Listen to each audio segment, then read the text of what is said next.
And we're live. Hey! Woo! We Yeah, did we better can still this workshop time. that just a little bit. It's all right. It's all right. Well, welcome in to Hit Points Not Required, a channel where we love to tell stories. And tonight, it's been a long weekend, a holiday for a lot of you, and you could just treat this as a bedtime story. So we would be happy to help you with that. And as far as who we are, first we have all the way to my right, our incomparable tail weaver for the evening, Jacob. Hello, yeah, I'm Jacob Mason. I'll be your tail weaver for this evening. Been hanging out with Chuckles on the D&Ds for a little while now, so glad to have you all in for a story. Hey, and next over there we have the ace up our sleeve, Owen. Hello, Uh, I am Owen J. Ace. I am a game writer and designer, and I perform in actual plays from time to time, like this one. Yeah, happy to be here. And moving on across, we have the other cast member with a Z in their name, Zoe.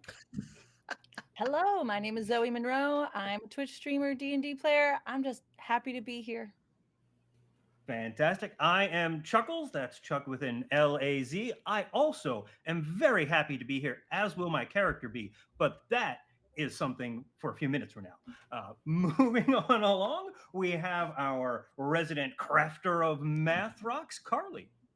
Yeah, hi, I make dice, but I also play games and I also run games, and I work in production and post production for my day job, and I'm just really excited for you guys to meet my character, who is just nuts. Are you happy to be here? And last but certainly not least, our favorite shade of purple, Violet. Hello, I'm Violet Crow, and I just like playing D&D, so let's do it. Fantastic.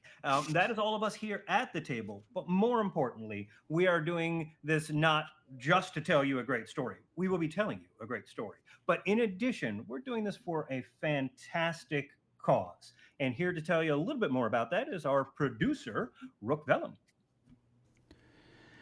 Thanks, Chuck.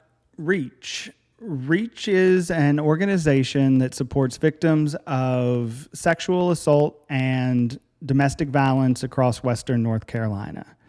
They provide shelters, legal and medical advocacy, food and financial support for people looking to exit situations that they're in.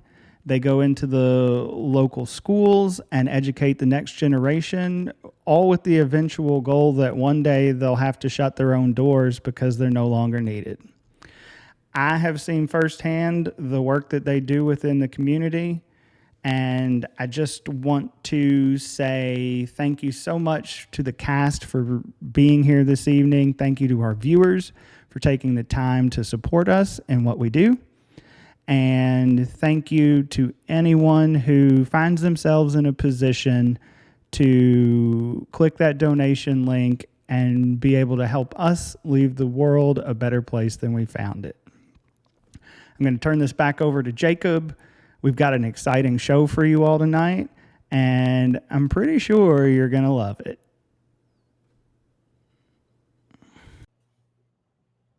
Welcome back.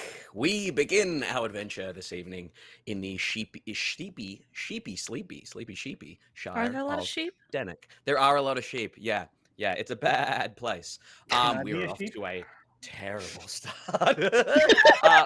The sleepy shire of Dennick, a forest-laden shire with a river that runs through the center. The river Spinks that runs up towards a set of mountains in the far north. As we begin our adventure with a large carriage kind of trundling away, we see wooden fencing. We see a small town, wooden buildings, thatched roofs. We see a like a water wheel that seems to be seized half in the water there is a sweet, sickly sweet smell of decay coming from the village and the water. And the ground underneath your feet is somewhat slimy, has a little bit of a slick kind of a gunk to it. You watch as that carriage trundles away. You see a small family of halflings on what looks to be a smaller set of horses, kind of Shetland ponies sort of thing, trotting past. As they trot past the child, she looks up at you and just gives you a polite little wave. The parents both kind of look at you all with a look of, yeah. And as they trundle off back the way that you guys came, we stand, camera over the shoulders of our heroes, at the entrance of the town of Willow's Wisp, a town very famous for its basket weaving and the beautiful little willow wisps that kind of light the area. However, the Willow's Wisps have long since gone dark, and the basket weaving business seems to have dried up as many people have left this sad little town. As we begin our adventure, contrasting the sad little town, we have a happy little man. Giacomo, would you like to describe and introduce yourself and let us know where we would find you right now in the group? Oh, well, fantastic. Yes, Giacomo is a human, and pretty standard in every way that a human could be standard. You know, medium height, medium build, medium facial features, and everything else. That's on Really, my it's on my Tinder profile. Medium. Yeah, medium face. Yeah, yeah. there's absolutely nothing that would stand out from this gentleman in any way. Well, maybe. He is wearing a full jester outfit, out of leather, mind you. The hat that comes down, skull cap with the things that come down with little bells on the front of them, bright colors, reds and yellows. There's big yellow triangles coming off the shoulders. There's a piece in front that is all nice and textured with more bells on them. And he is walking down the road and he is singing. I sing a happy song. I sing it all day long.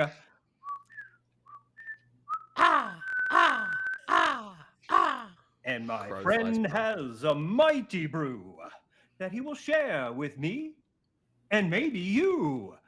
And I am Giacomo, king of jesters and jester to kings.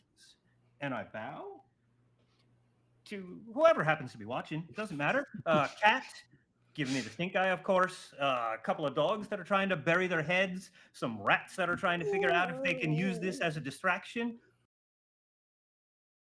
And then turn to see if I can find my friend and fill my cup. Pig? Is Pig around here anywhere? As you sing your song, you notice that indeed the only animals you can see are a handful of crows in the trees. There's not a lot of wildlife on the ground here. And as you swing across looking for Pig, would you like to describe and introduce yourself? Yes. Not too far from Giacomo, you see a male lizard folk. Also standard in every way a lizard folk could be, I guess. He has sort of like a dusky, like brown scales with blotches of copper, like right as pennies, and very like simple, like leather coat. But you do hear the clinking of bottles in all of his like various pockets. And he turns to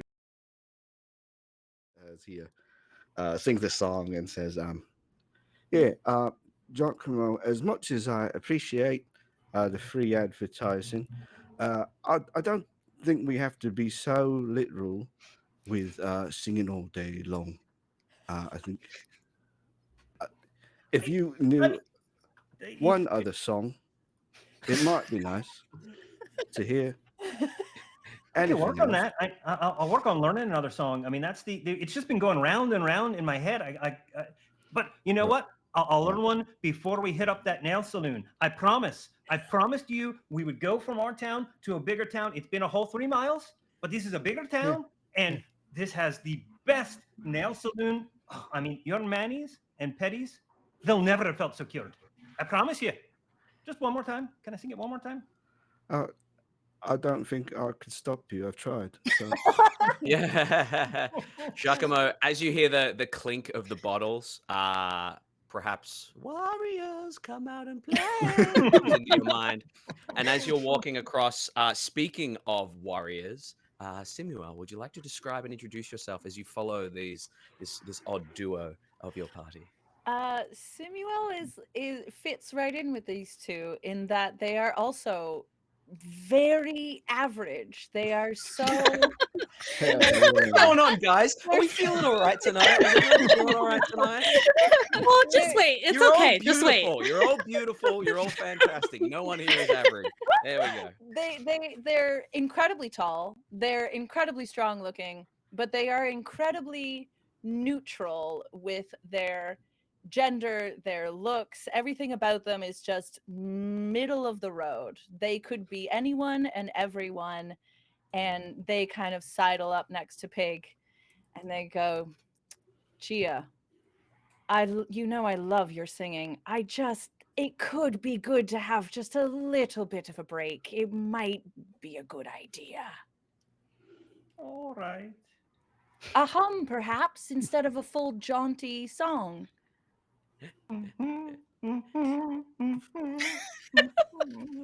As you hum along, we cut across to an individual that may or may not fit in with the bleak exterior of this town, maybe the muck and slime that this town seems to have become. Almost like the river itself, the water from the river has seeped through the town and left this mucky, tacky kind of surface.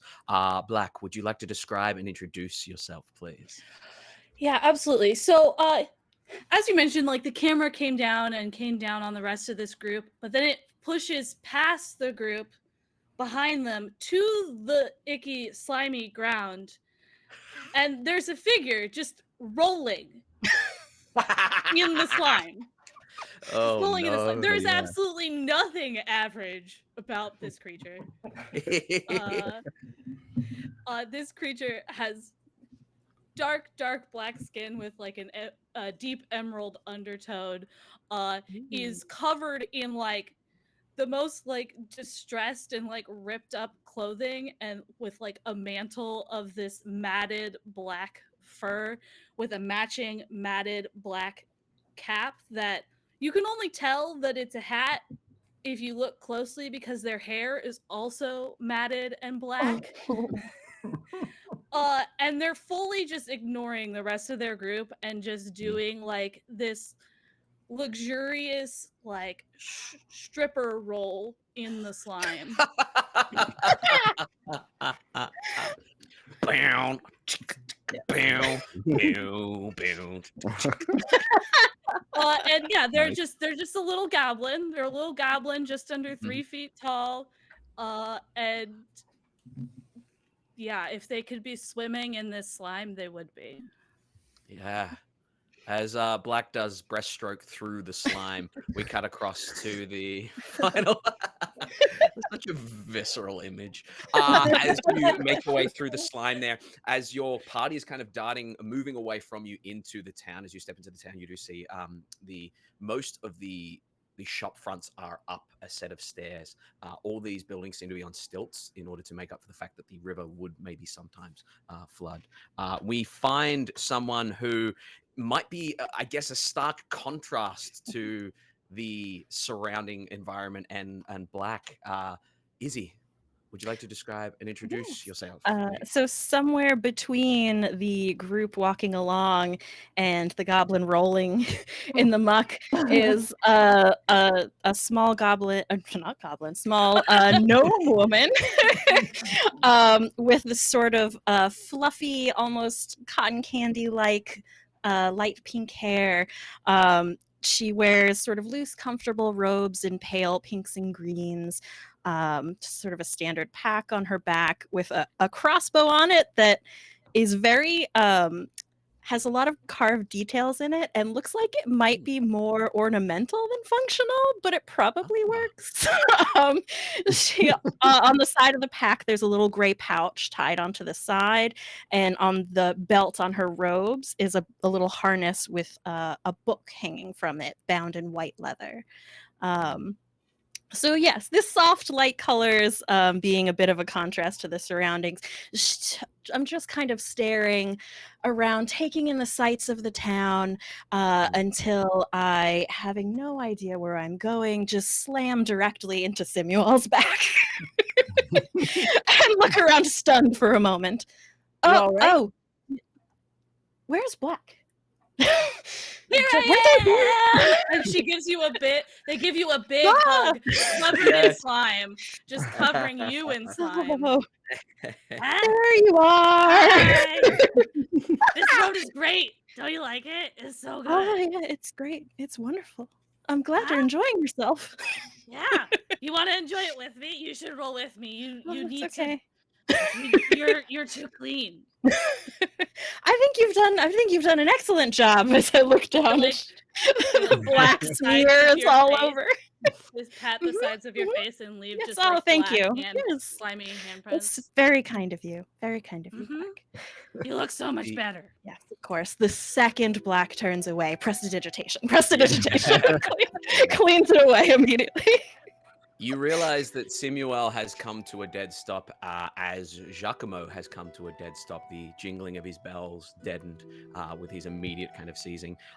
Giacomo, you have found what you are looking for. You have found a little background from people watching. I made a mistype in the group chat. I said there was going to be a nail salon, but I wrote nail saloon. So this is what you're getting. You spot a wooden sign that says Shine and Stein Saloon. Yes.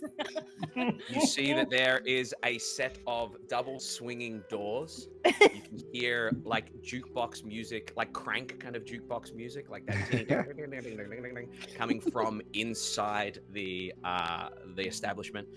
You can smell what smells like chemicals coming from it, a mix of chemicals and whiskey. And as you look upon the rest of the town that seems to be almost empty, you see that the other shops seem to have been boarded up. There's a place called Nice to Meet You, MEAT, some sort of butcher shop that seems to have been boarded up. Indeed, the only place that seems to be functioning right now is the Shine and Stein Saloon and a large building up the end of the kind of winding town path that looks to be some sort of town hall of sorts.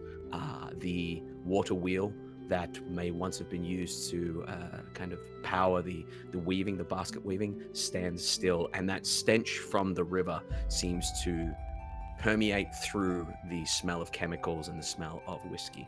It's an underlying scent that does not leave.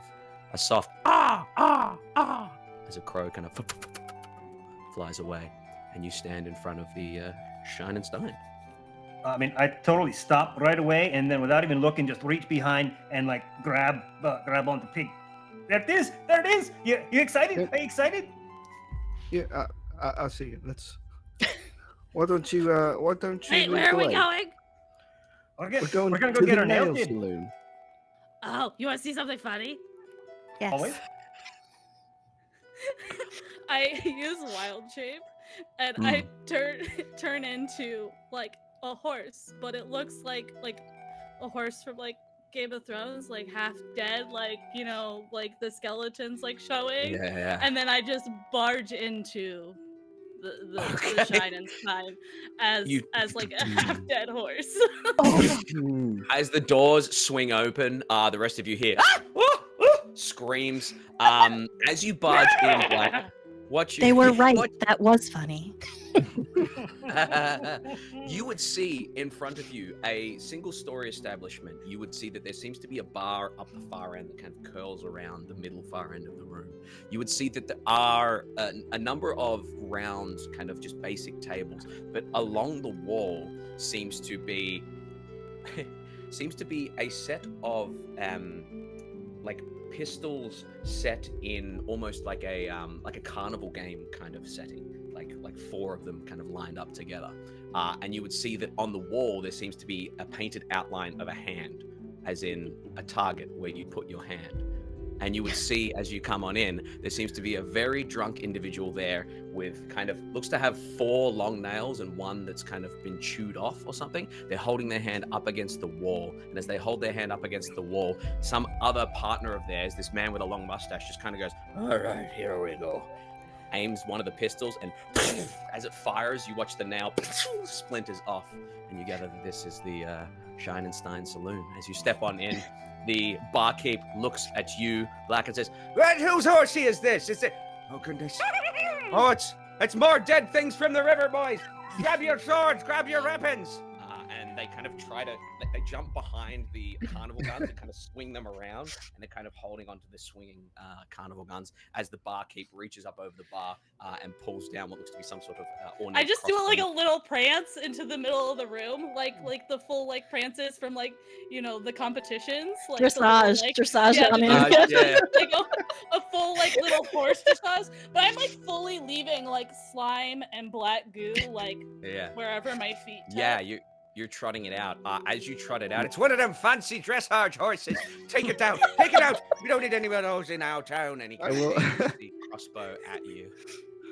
If I could run in at this point, Absolutely. I will burst in and say, "Everybody, stay back! I will protect you. Just stay behind me," and sort of like maneuver myself in between them and Black, and sort of like give a wink and be like, "Hey, good job. Once you go outside, come back and meet us. That was good." At this point, I'd like to head in, and I'm just assuming now, if everybody got up, was running around the weapons and everything like that, there's nobody in line to get their nails done, so I'm just gonna like go right in. I'm next. Yeah.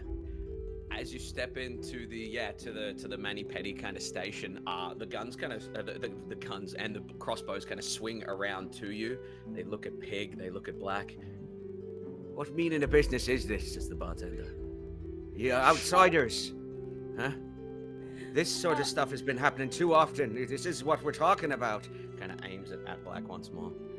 Oh yeah, well after Pig winked at me, I'll use my other wild shape to just transform into a little black gecko and go into their pocket. And so now I'm just like leaking slime into Yeah. Pig's Yeah. pocket. This is how wild shape was meant to be used. Yeah. Love it. Gecko, you Yeah, scuttle away. Pig has his spell focus is just like a lead pipe that he has hung like shards of like stained glass and little trinkets to make it look magical, and he's pretending that he did this, like he turned Go this ahead horse and into a gecko. go ahead and give me We've done a- this so many times. Yeah. Go ahead and give me Yeah. a real quick deception check with advantage, please. I'm gonna at the same moment And just like guidance. try to discreetly toss a little prestidigitation burst of sparks at the same moment that he waves the. Okay. You said Beautiful. deception. Excellent. Yeah, Yes, just a please. deception game. Okay. Oh, man. Ooh, nat 20 for a Nice. 22. Beautiful. Nice. He looks at you and he goes, Excellent start. "You're just the kind of heroes that this town is looking for. Willow's Wisp has been inundated with creatures like that, bodies and things washing up, clogging our shores, stinking out our town for a long time now. When I say a long time, I mean 2 weeks. Exactly 2 weeks. 2 weeks. Noted. Well, are you, I guess, in the market then for maybe a group of adventurers, maybe a master of nature and magical spells, as I am, to Well, help with this? All I'm in the business for is liquor and the best gel nails you can get. You want to speak to Stanley Humblebrook at the town hall. He's the one in charge of all that stuff. He's one of the few of us that stuck around. Can I step Oh, in yeah. at this point and just say, well, when you hit baddies as hard as we do, you need a good set of gel nails. See, that's someone who knows how to punch and knows how to keep them nails popping.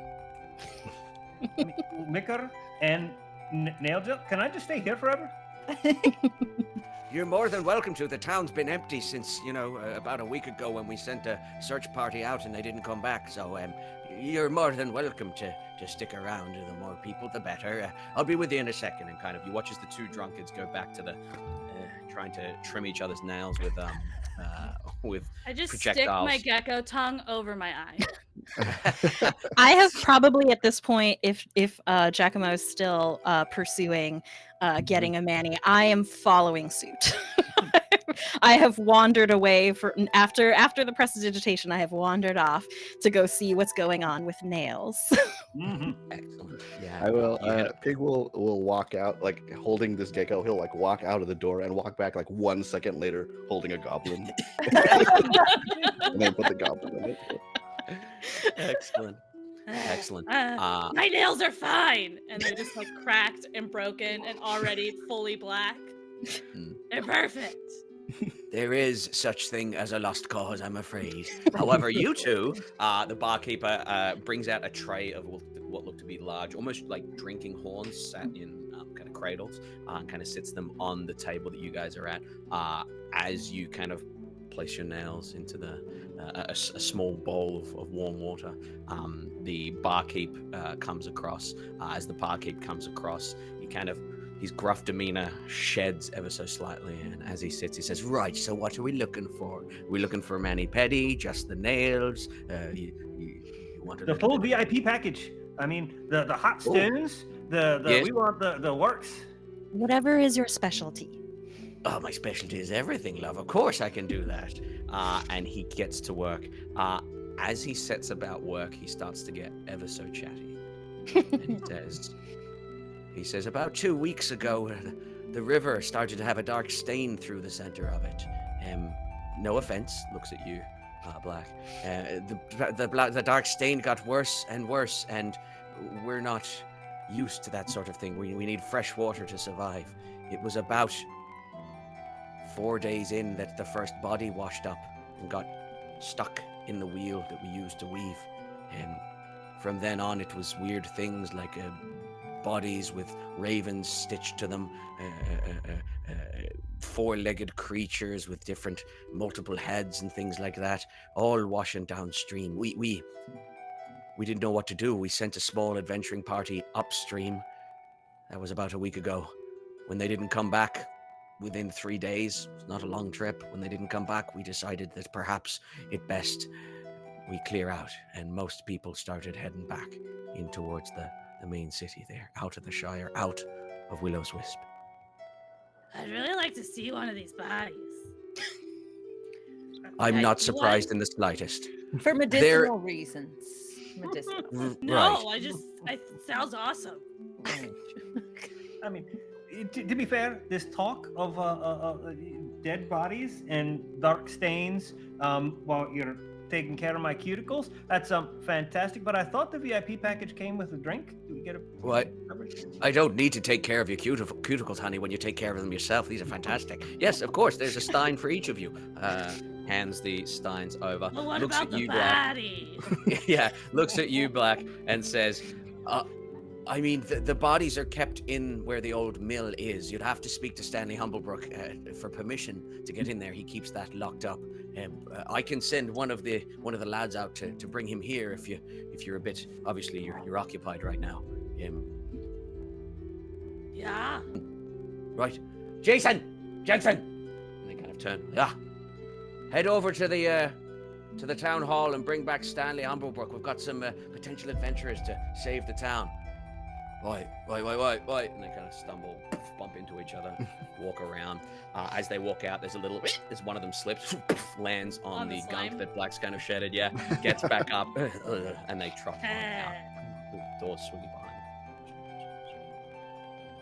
them. You guys are sitting here for a handful of minutes waiting for Stanley Humblebrook as the barkeep slash nail aficionado begins to work on your nails there. Your drink, those of you that are getting your nails done, your drinks seem to, whenever you're thirsty, they seem to lift themselves from wherever they're held and they drift towards your mouth and kind of tilt back for you so you don't have to worry about your... Didn't I tell you this was world class? Should I get should I get some color? What color do you think is with my outfit? To match something to Black. match. You know, Giacomo, something occurs to me as my nails are soaking. If their water is being diseased, if something's wrong with their water source, they might not be able to continue these services anymore. I don't think What? that can be allowed to go on. You're right. We must do something. Yep.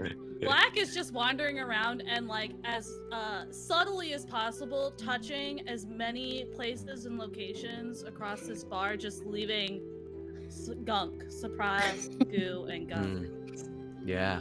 everywhere. You trace your finger over the shots, the pistol kind of things that are there, leaving a string of gunk between them across the whole bar there. It seems like a large establishment, too large for only 3 people to be in here. And it seems to have fallen on hard times. Indeed, a lot of the tables have the chairs kind of sat on top, upside down.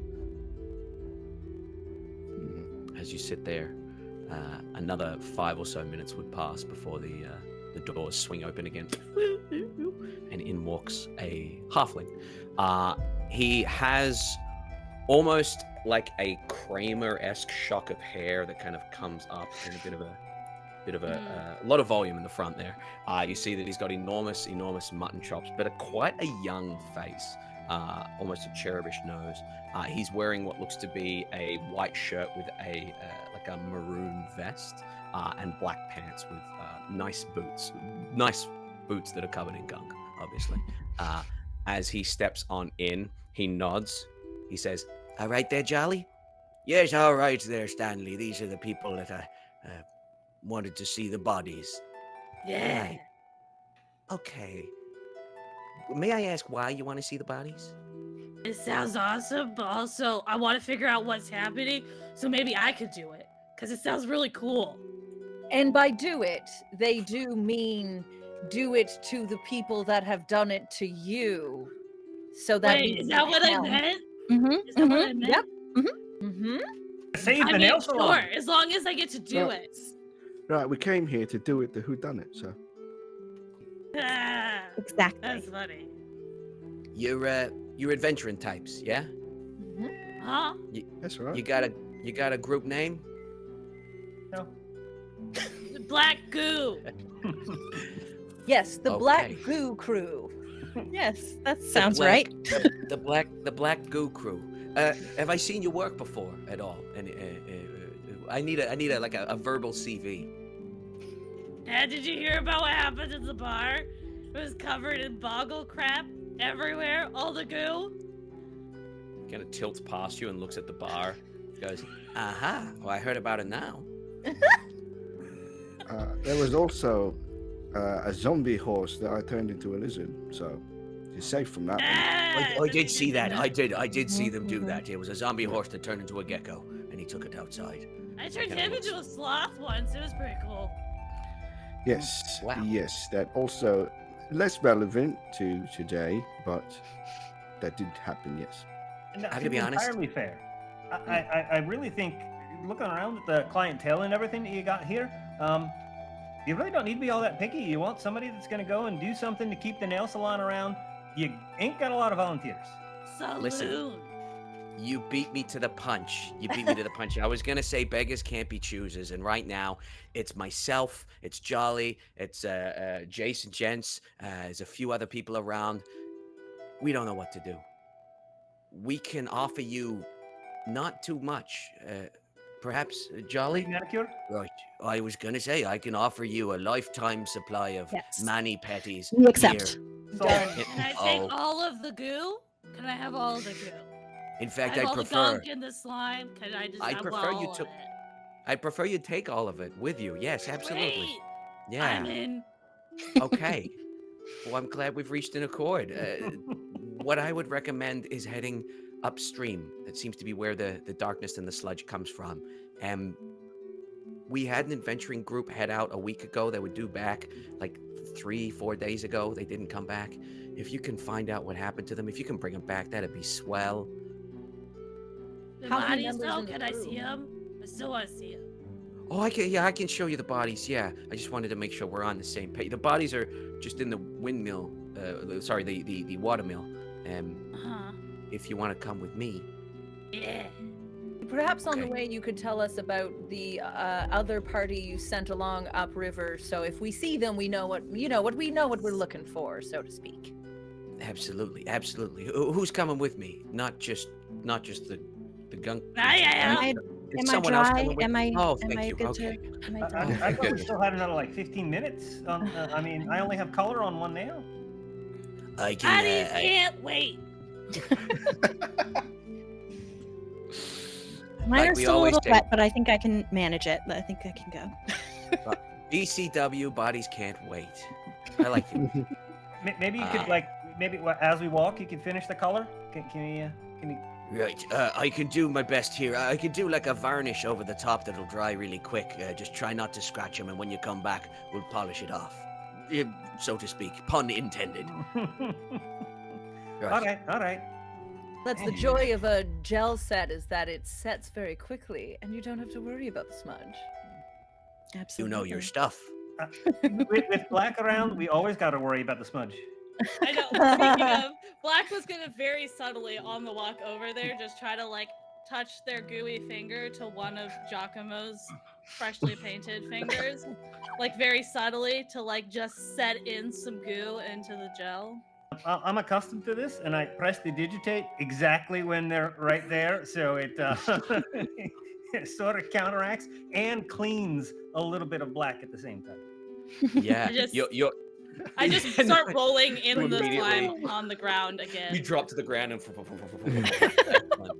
Fresh coat. As you're walking across, Stanley kind of looks back at you all. He says, they are a halfling adventuring group known as the Unforgettables. I never three- heard of them. Or at least I don't remember. He kind of Good stops for a one. second, looks back at you and says, there could be men and women dead here, okay? Well, I mean, we're going to see bodies. So there are. He stops in his tracks, just kind of shrugs and goes, yeah, you got me there, that's fair, okay. There were 3 men, 1 woman, all the ranger type. We set them off to try and figure out what was going on, sent them with supplies. We sent them on a polite peace mission. Whoever's doing this, we were just going to ask him to please stop. And we never heard back. We have been noticing that there's been no wildlife around in these forests, save for the crows, and that the trees seem to be taking on a very unhealthy pallor. The further out of town, further north you head, the worse it gets. I've personally walked about 10-15 minutes out of town following the river. I don't want to go any further because it gets pretty nasty. Have you tried talking to the crows or the trees? I tried talking to the crows. They said just back.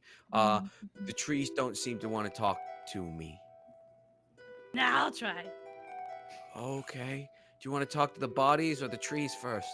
Bodies first. You said the trees are on the way to the cool place that's causing this. Yes. At BCW, bodies can't wait. Yes. And walks to the door of the mill. He pulls out a set of keys, and you hear them kind of rattle in the door as it squeaks open.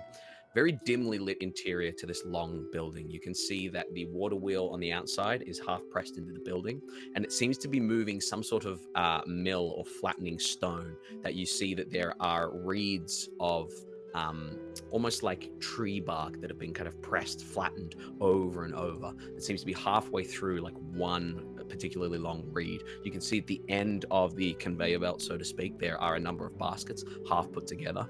But the thing that hits you most and first would be the smell of decay and bodies, like a wave. It smells so good. Looks at you. Are you sure you're all right? Yeah. Okay. Gestures over to the They corner. are, of course, the normal one in the group, so sure. Well, I mean, it's probably going to come in handy if this is the stuff you're going to be coming up against. And kind of points to the corner, covers his mouth, and you would see a pile of bodies, roughly covered by like a hempen sack, kind of tossed over the top there. You would see that a lot of the bodies are pale and waterlogged, and they seem to be stitched together in certain ways. Some of them look to have mismatched arms. Some of them look to have arms where their legs are. Some of their heads have been removed and animal heads have been placed on. It's a sight. As we're walking up, Black pulls a branch. It literally just looks like a tree branch from their belt that's like looped to their belt, and they whack themselves on the head with the like leafy branches, casting guidance on themselves. Okay. And then they like walk up to the bodies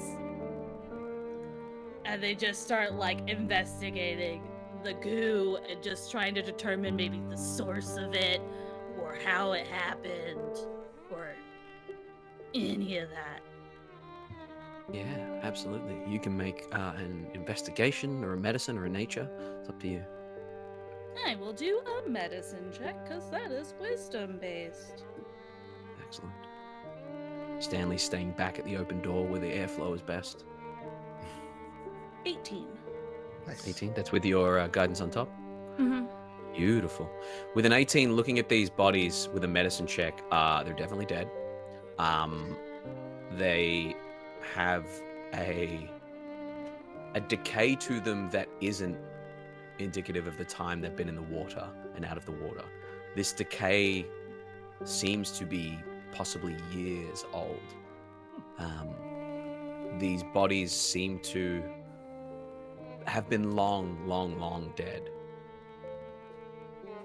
I'm also approaching the bodies, and as I do, slipping the leather-bound book out of its harness and just kind of flipping pages sort of absent-mindedly as I walk.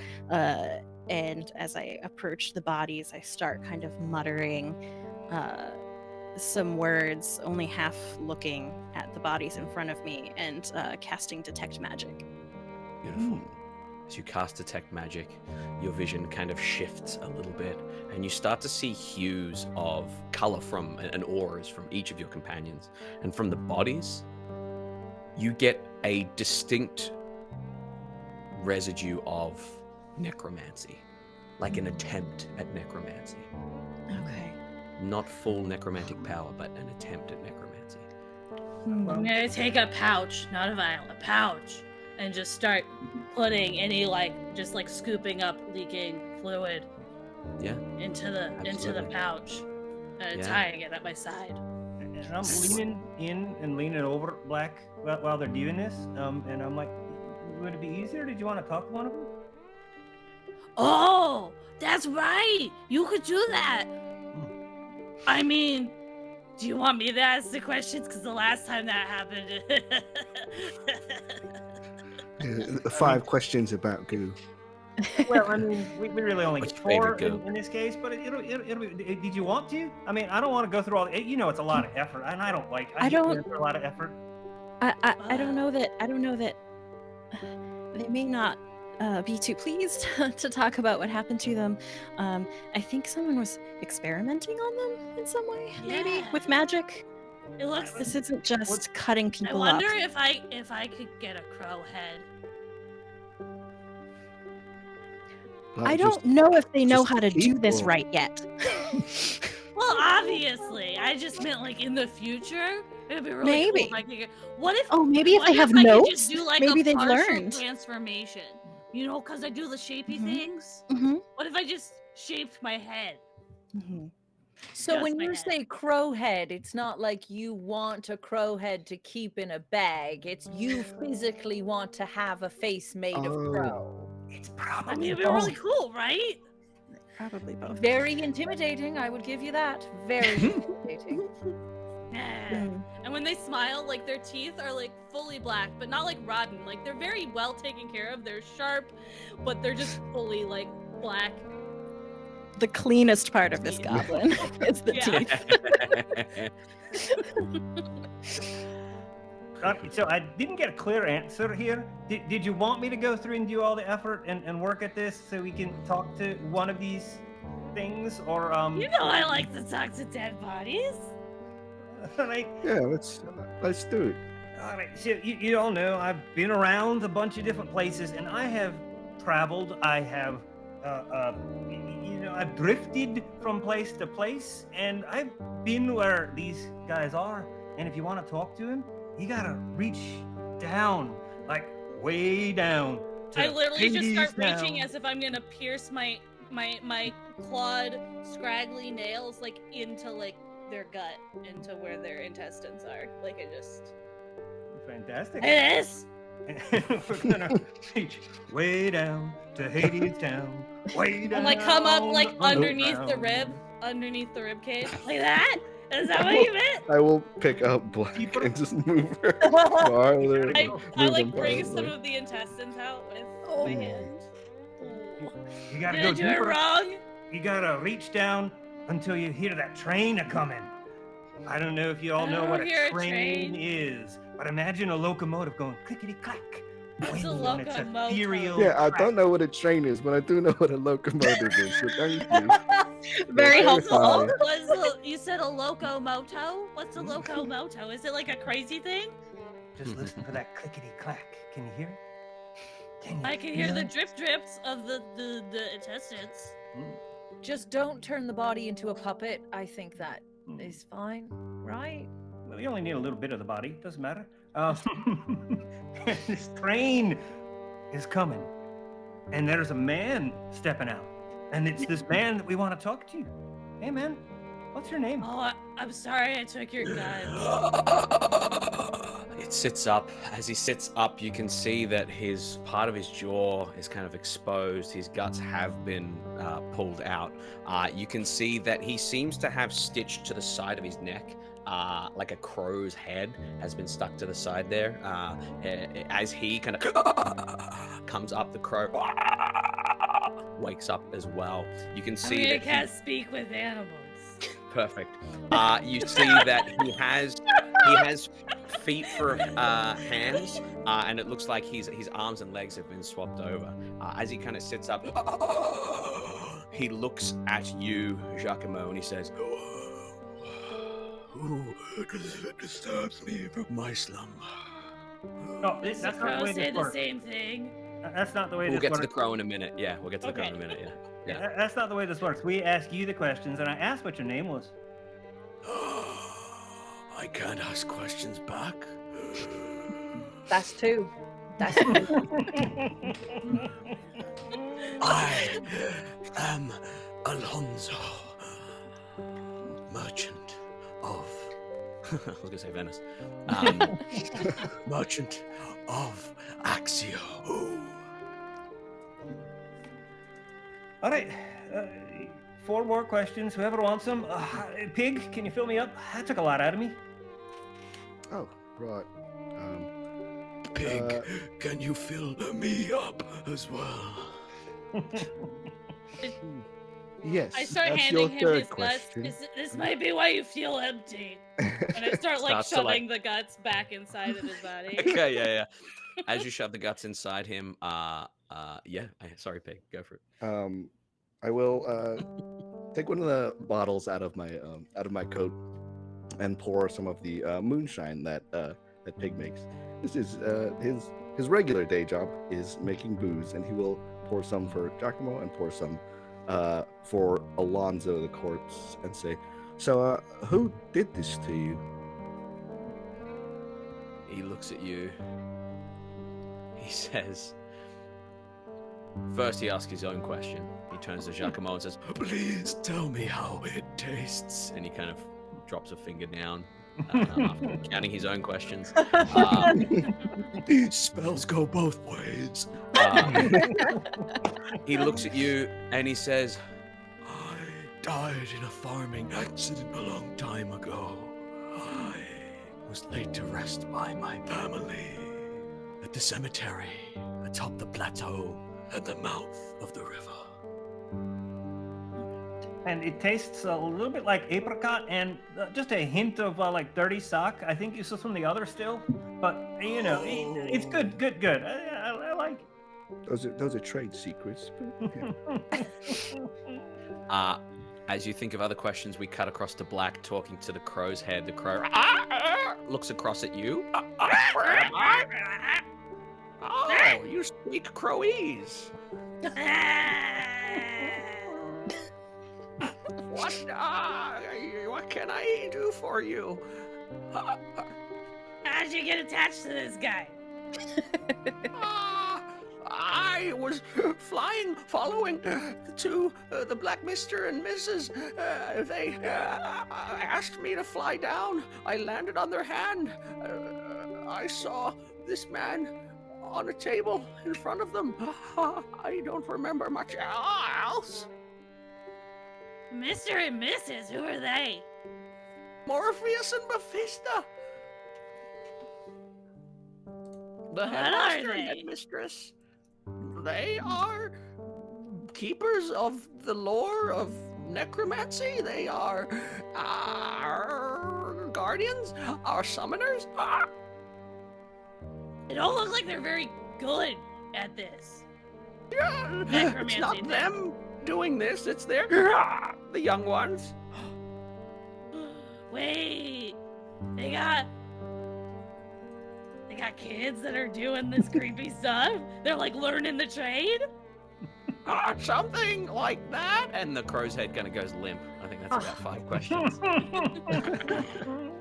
Something Oh yeah, like Black definitely doesn't keep track of questions. Was just Yeah, of course. engrossed in the conversation.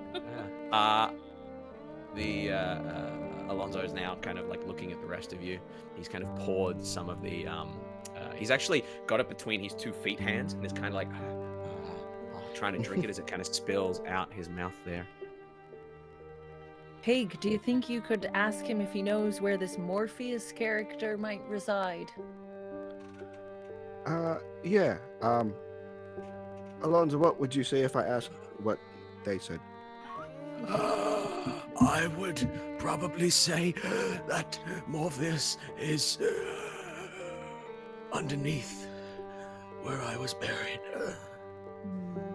Like under the cemetery, like in the cemetery, or That's under not the a separate cemetery? question. Like in We're its just own- we are Like, what are you restating. talking about? Under the cemetery. Don't lose your head there if you are dead there. Under the cemetery. Why? Because I'll get a crow head? Because that sounds kind of awesome. You will get a crow head. That is your second last question. This guy's good. Where, Pig, ask him where the cemetery is. Oh, yeah. What about that question? It's up the river, obviously. looks at you, Pig, then looks to you, Simuel, to like answer you, and then as Black says it's up the river, obviously he goes, Yeah. Well, It is 1 day and night's journey up the river on the plateau above where the water pours out. I'm really sorry that inexperienced children caused you such an awful transformation, because having a crow head would be like super cool if it was done properly. I agree.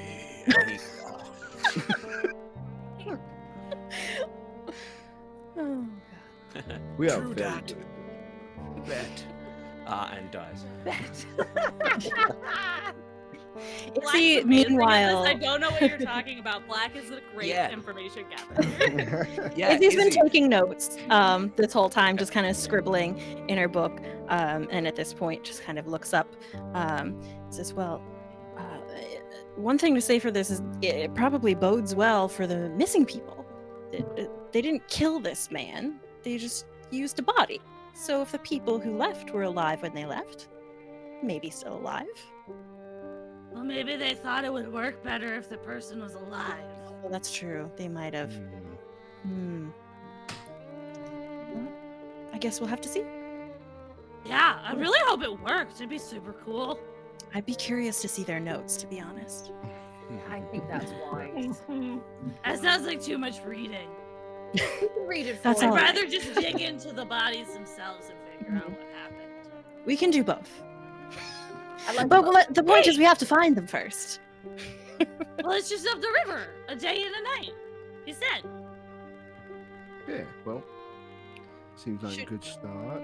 Should we check in with the, what did they say? Was there a mayor left of the town? Did I have to have that correct? You look I in the guess so, doorway, mate. and Stanley? Stanley Humblebrook is just standing there, like jaw dropped, after seeing you guys talk to a dead guy and a crow. He just kind of raises his hand as you say that, Samuel. He's just like, I'm de facto mayor. What the fuck was that? Oh, we get into some things from time to time. Here, have a drink. Yeah, okay. Yeah, can I take a drink? Oh! That's great stuff.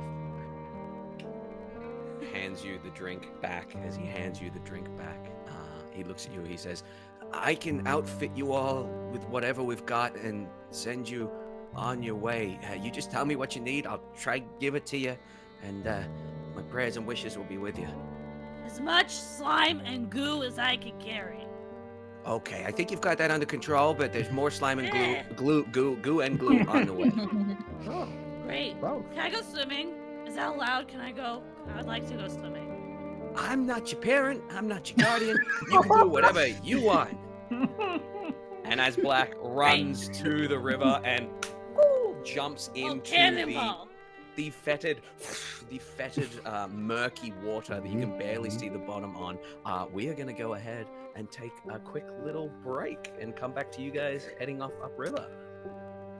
We're into it. Yes.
we come back to our cheeky little adventure on the outskirts of Willow's Wisp.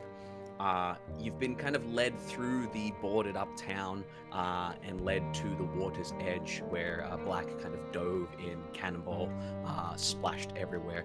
The scent that reeks from this river is just grows exponentially with every splash that Black kind of paddles through. It's almost like a perpetual silt and slime. There's a little bit of iridescence to the top there, like an oil slick kind of vibe to it. And as Black kind of comes back to the riverbank there, you look and you follow the winding river with your eyeballs towards the mountains in the distance. You see that the trees are, while slightly verdant, slightly green here, there's definitely a deathly pallor to them, and it only looks to get worse as you look up the river. Stanley Humblebrook looks at you all. He says, again, I can't thank you enough for all this. You will be heroes of Willow's Wisp. You'll be heroes of the Shire. And if you happen to wash up with a raven's head stuck to your body, we will... Mission accomplished. Okay, then. I'm worried. I'm very worried. Also, lifetime members at the saloon, right? Yes, of course. Yes. Can we get that in writing? Jolly's on his way down with like cards, embossed cards. Wonderful. Yeah. We just have to pay. What color? We've got cream, bone, off-white, white, ivory, beige, eggshell. You got a preference? Black. The bone will do. Ivory. At least for me. And make sure there's 2 C's. It's Giacomo with 2 C's. Giacomo with 2 C's. Okay. Black. If you want the card black, you just have to boop, dip it in the mouth. Okay. Yeah. And then a little gel concealer on the outside. So that Of course. My Stick it on nails the are inside. perfect. I Absolutely. have no they are. comment. Yes, they are. As Jolly comes strolling across, the old bartender comes across, fans out the cards, the business cards, hands them to you, and says, I will honor these till the day I die, till the day my children die, till the day their children's children die. You've got 3 lifetime guarantees there. Excellent. So it's really not unlimited. I take Well, the whitest We one seal the and blood dunk oath it by in slicing the it. You dip one in blood. He looks at you all. He says, I mean, I can pass it down the family line, but I can't guarantee they'll... You know, kids these days. Kids in every days. It'll be fine. And he I lets think this you- will do nicely. He lets you step on. Stanley gives you one final, handshake around the board. Gets to you, Black, and goes, I just reach out and grab it. shakes your hand. And it's nods and like, says, like the goo, like when my hand comes like like a good pizza, like a good pizza pull. Yeah. yeah, but it's black goo and it just Yeah. He says to you, have safe travels, and we will be here anxiously waiting your return. great. All right. Okay. Does anybody need anything? Do we need supplies or anything? Do we have enough shine? I You would feel have- as if this Shire possibly does not have many supplies to go around, but health potions? What's that? Give me 1 second, and he toddles off to the town hall there. As he toddles off to the town hall, you're standing in like an inch or 2 of gunk. He comes toddling back over with what look to be 3 little like baubles of potions, and he kind of holds them out. He says, "Okay, so they're just basic healing potions. There's 2 basic healing potions, and I don't know what this one does." He kind of shakes it. As he shakes it, it kind of sparks a little bit, and kind of hands it to you all. I'm gonna look at it. Yes, What does I it was going do? to say, give that to Black. I feel like they love a good mystery. I'm gonna shake it and see how much it sparks, and I want to figure out what it does. As you shake it, and there are little sparkles, little motes of ultraviolet and rainbow light that kind of glow. It glows for a second and then dulls again.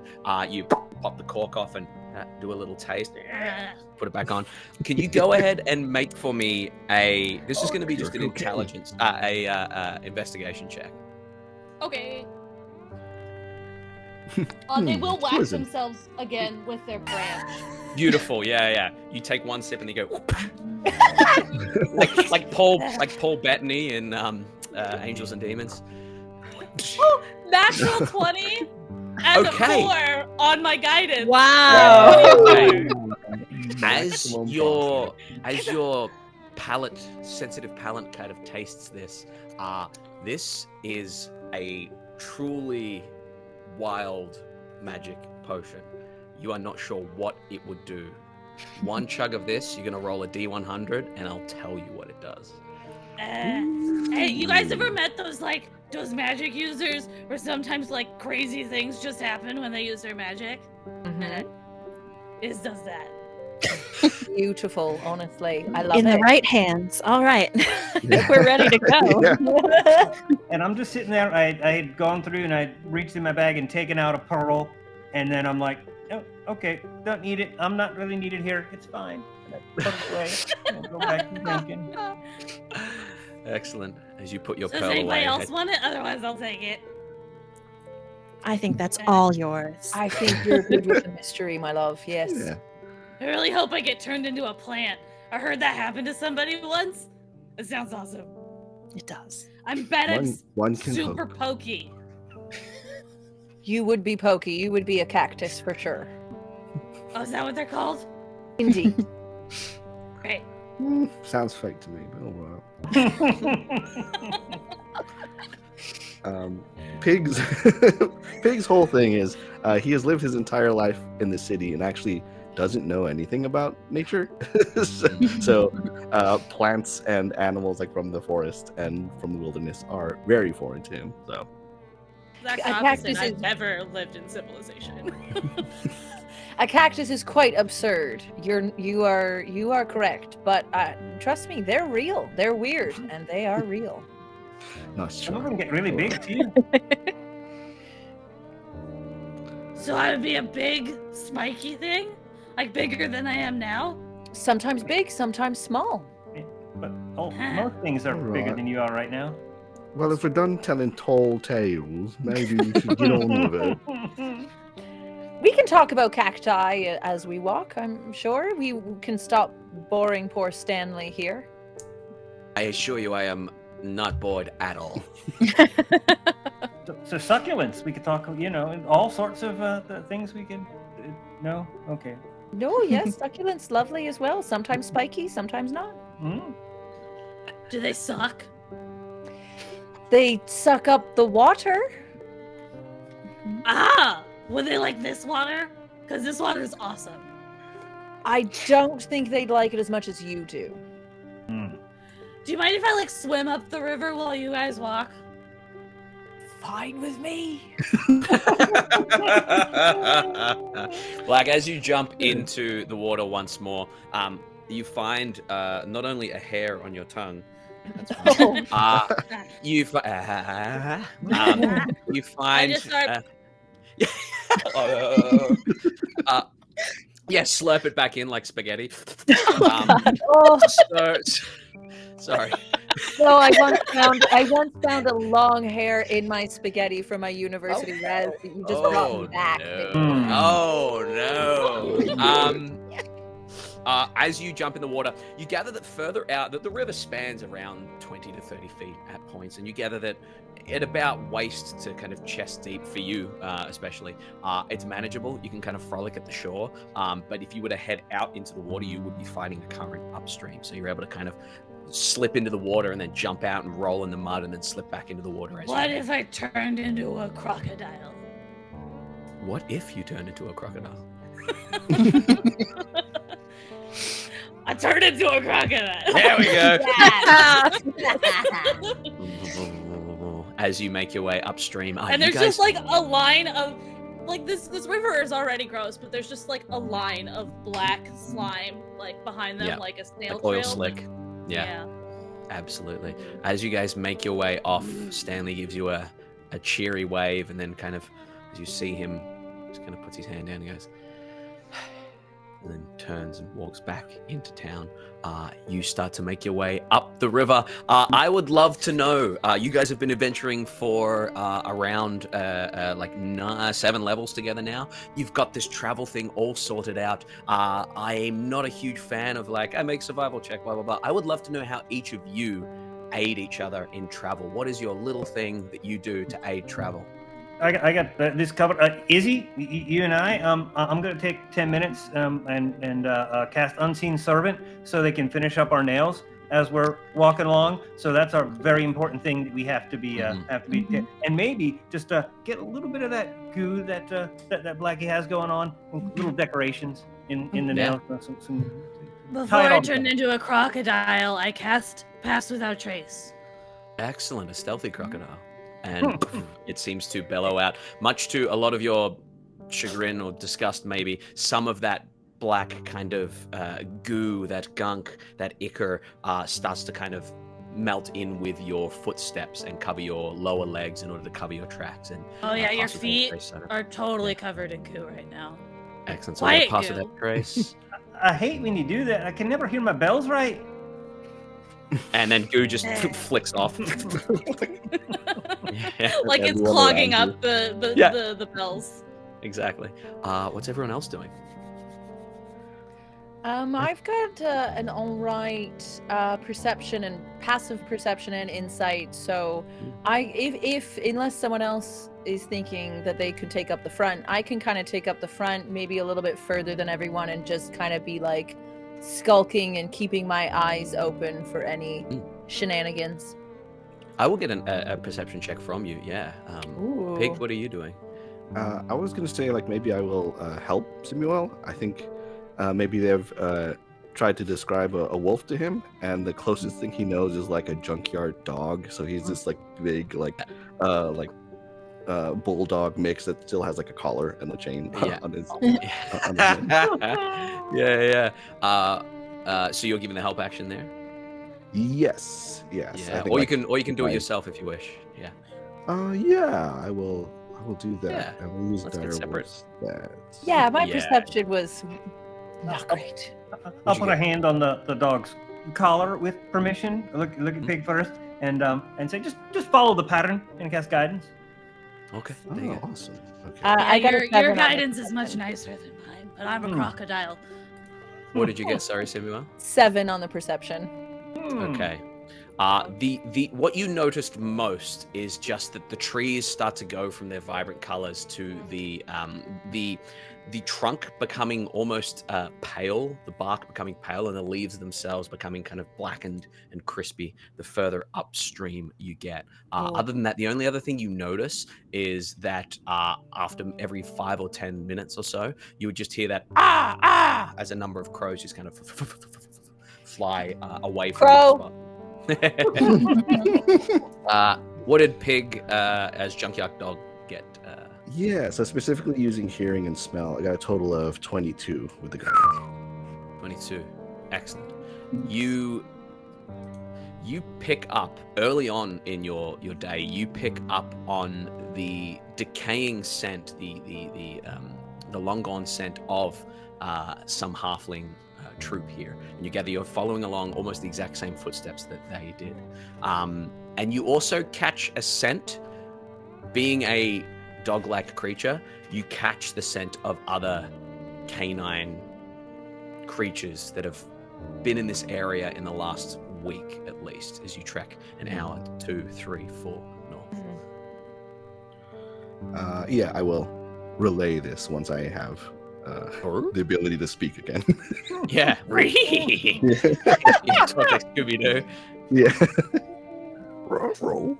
Yeah, I mean, Blackie will only spend the first hour as a crocodile because he'll have to re-up Pass Without Trace, but she can cast at will, so we can just have it all the time. But they could cast Speak with Animals to talk with Pig. Oh. Very nice. Yeah. I'm just leaving Blue's Clues like Paw Prints. There's more dogs. Lots Izzy, of as a dogs. rule, hangs out in the middle of the pack whenever we're traveling, for the record, Yeah. because she just is not super aware of her surroundings. More often than not, is actively doing stuff with her book while they're walking. At the moment, she's preoccupied with nails, but this is not unusual for how she travels. To have zero sense of her surroundings. So that's how she's doing. Oh no. I mean, that makes two of us. I mean, it's fine. The rest of them have this taken care of. We're doing the important stuff, making sure nails are pretty. We are I'll be quite in the the back behind the two oblivious people, just covering them in gunk. We both have prestidigitation. It's fine. I Totally know, fine. it's fun. like a bicycle when you go through a puddle in a bicycle and it shoots up your back. Yeah. Uh-huh. I will, as we're traveling, take out some more of these bottles. I will give one to Giacomo and one to Samuel and one to Izzy. Just to be clear, these are bottles of shine. I need that. Yes. And mechanically, I have the chef feet. Instead of treats that I've cooked, Drinks. these little bottles of moonshine. Little hotel yeah, hotel room. like the Airport, yeah, airplane. size. And Absolutely. these will give you 3 temporary hit points. Ooh, wonderful. Ooh. For how long? Long Until rest. they're until Long long rest or until they're done. Yeah. Nice. Yeah. Nice. Oh, thanks, Pig. I love pig slop. We'll workshop that. I think. Think a little bit about the branding of I think it. you just need to make it black and call it black goo. Pigs. Yeah. Yeah, pig's black consider goose slop. that. I like Maybe it. a seasonal flavor. Yeah. Yeah, around Halloween. It's Halloween. You would It's love in the it. autumn when all the things start to die. Yeah. Seems like that's a good time, right? Yeah, your time. The dead time. I mean, it kind of looks like my branch. My branch, it looks like all the leaves should be off of it, but somehow are still on it. Like they're all Stuck like to it, kind yeah. of dead and shriveled Mhm. leaves that are just somehow magically managing to stay on the branch. Just like that. Yep. Just like that. Do So, better, and I just smack all of them with guidance because I felt like it. Okay. The unseen servant has a little time left, and our nails are pretty much done. Did you want something done to yours? My nails are perfect. Me? Yeah. I'd take a little buff if we can walk and buff. I'd be I'd be into Sure. that. Yeah. I'll have the unseen servant go into buff mode. This is the Ah. best manicured party in the history of D&D. It's very important. It's a style point. You continue north for hour after hour after hour after hour as the sun kind of crests over the blighted forest to the left of you, over the river to behind the forest. Night would begin to fall.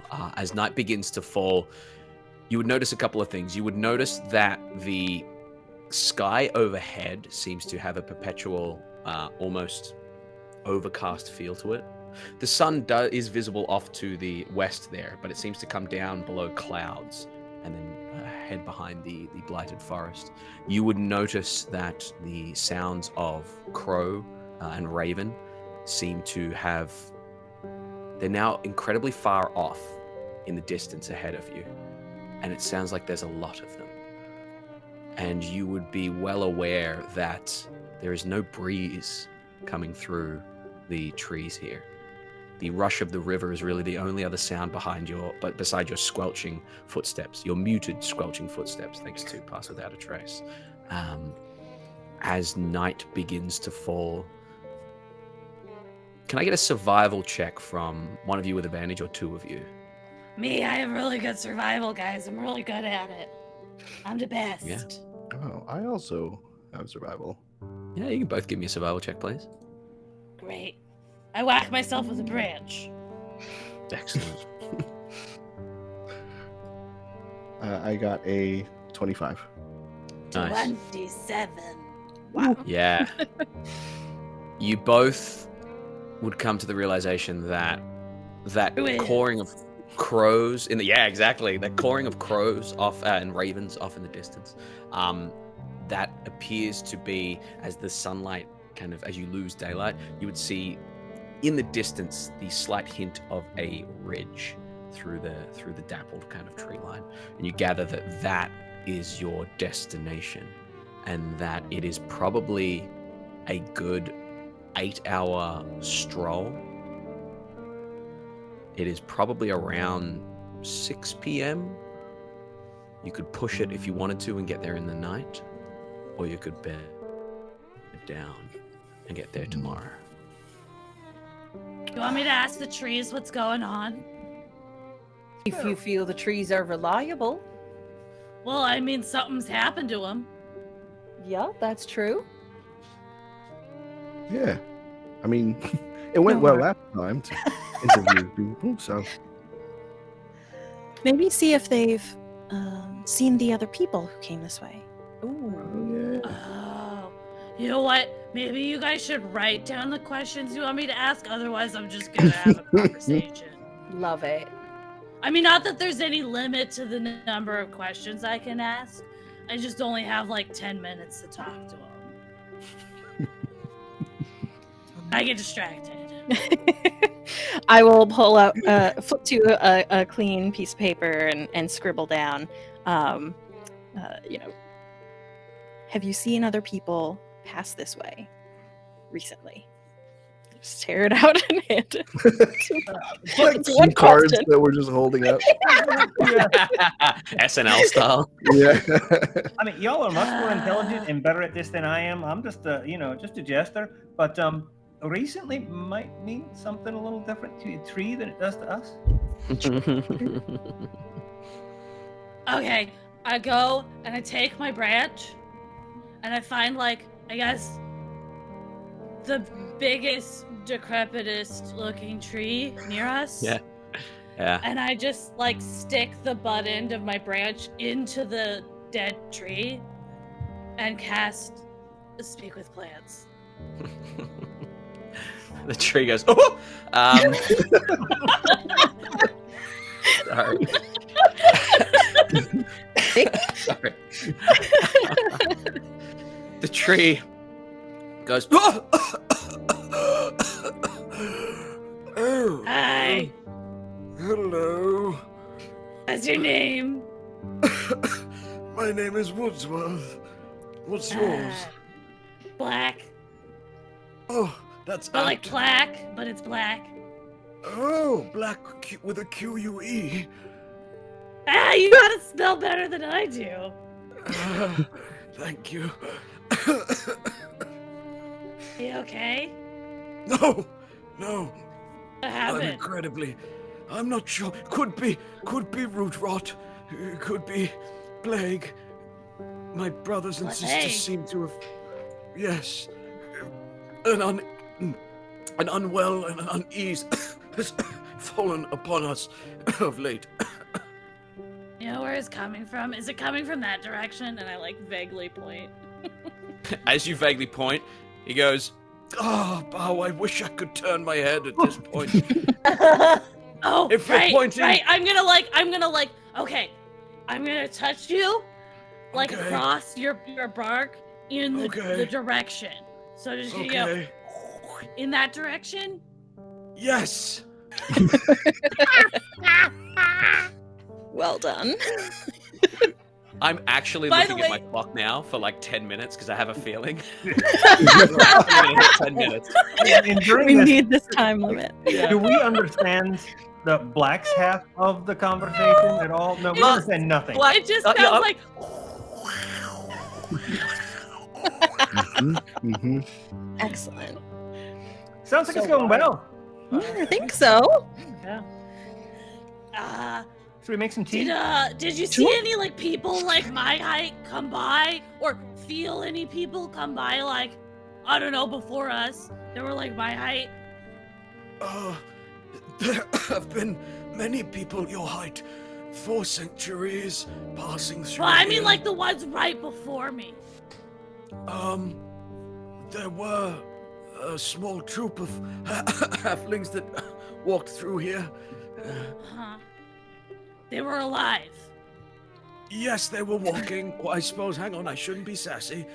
They were walking. I can't tell whether they were alive or not. They didn't have like crows attached to them, did they? There were crows, but they weren't attached to them, no. Okay. There was... There Yeah? were... four-legged, Bork. Wolves? Wolves? Nah, kind of. They seemed to be almost... Gnarlier? Yes, that's it. Snarlier, sharp ears, big mouths. So I'm assuming that this coughing type thing translates a little bit somehow, and I'm gonna take my water skin and just go over there and water the base of the tree, and then just Oh, fresh, just a couple drops of pure shine. water. Oh my. Okay, that's some strong stuff. All right, what's Yeah, going on? yeah, it's Hey. called black goo. Hey, hi. Hello. The whole Hi. tree. Hi. You doing better, bud? Oh yeah, I've got a bit of a branch spin, bit of a foliage spin going on right now. Oh, I sense the direction hard right now. I beg your pardon. I genuinely didn't hear that. Sorry. Sense of direction hard right now. It is. Up is down, left is right. Great. Opposite. Oh boy. Have you seen any crows go in this direction? And I like point in the wrong direction. across his Oh, farm. No, I haven't. Oh, what about this direction? And I do it in the right way. Yes, I have. Your sense of direction's fine. We cut to the rest of you as this is happening.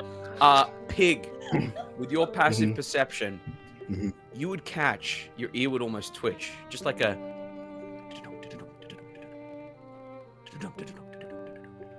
something moving in the forest, in the Oh darkness. no. Hold on. Remember those Blues Clues I left? I think there might be like big forest dogs around here somewhere. Oh yeah, that's what he said. We cut back to you. Dark The tree ears. goes, And I said we eat roots and leaves. Oh, have you ever tried goo and slime? I don't think so, no. Wait, I dripped opposite. some goo. Yes, I have. I dripped some goo into his roots. excellent. You drip some goo on his roots there. What are y'all doing? I'm fully engrossed. Yeah, absolutely. I think if Pig kind of made me aware of something going on, I'm taking out my rapier and I'm like just getting ready. Yeah, I think I'm sort of like circled up, like facing outward, trying to Yes. look on the lookout for something and like ready to. Yeah. Give me Right. perception checks real quick, the two of you. All right. 14. 14. Okay. I start flipping through my book and like muttering again and cast mage armor. Nice. Matt 20 again for 27. Nice. Pass without trace is still up because speak with plants is not concentration. Yeah, beautiful. With a 27, Pig, you would see at the very edge of your dark vision, or blind sight, but at the very edge of your vision, what seems to be a large, like almost Great Dane sized, four-legged creature with kind of sharp ears.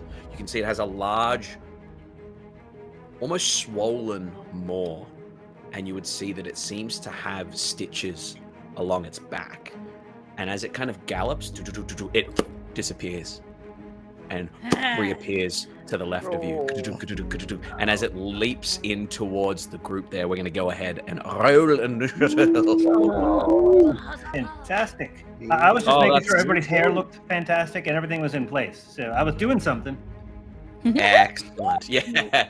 grooming everyone, making them look nice. Excellent. So, what do we got here? 25 to 20? Yeah, 22. 20. 22 and 20. Excellent. First good roll. Very nice. Excellent. 25 to 20. 20 to 15. Okay. 15 to 10. 11. 11. Okay. Excellent. I can count 10 to 5. 7. Got a hot 5. Yeah. Okay. Let's get him, pig. And pig. Excellent, excellent, excellent. So, at the very top of the round, this creature galloping in, this enormous dog-like creature, as it does get to within around, I'd probably say around 30 or so feet of you. We're theater of the mind here, people at home, so follow along. As it gets to within 30 or so feet of you, you would also hear and notice another 2 sets of those, that galloping, those paws through muck coming from beside you. Essentially, with your backs to the river, they seem to be coming from in front of you, upstream and downstream, kind of coming in on 3 different points. As they come in on different points, that one disappears, reappears, it lands around 30 or so feet from the group of you, and we are going to begin with Black. Great. Like kind of central to where we are, because that's where it seems like the dogs are converging. I'm gonna bonus action and defile the ground.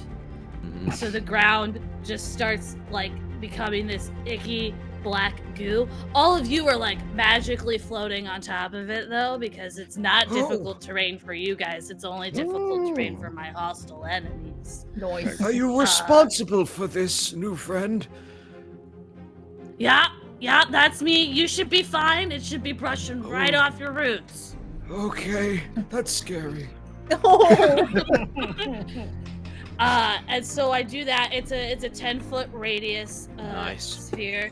I basically the first time in any turn, not just mine, any turn that a creature takes damage, they'll take an additional D4 of necrotic damage. Yeah, so it's even on your terrain guys' for them as well. Mm-hmm. Nice, very nice. Correct. Excellent. And then for my action, I'm gonna swing my branch out like a whip, and it actually becomes a whip, and I'm gonna thorn whip the dog that's only 30 feet away and pull them into the goo. Go ahead and roll for me. That's a 25 to hit. 25 will absolutely hit these things. Yeah. And since they also get pulled into the goo, I get to add a D4 of necrotic damage. Yes, please. So it's gonna be 8 points of piercing and 4 points of necrotic. Excellent.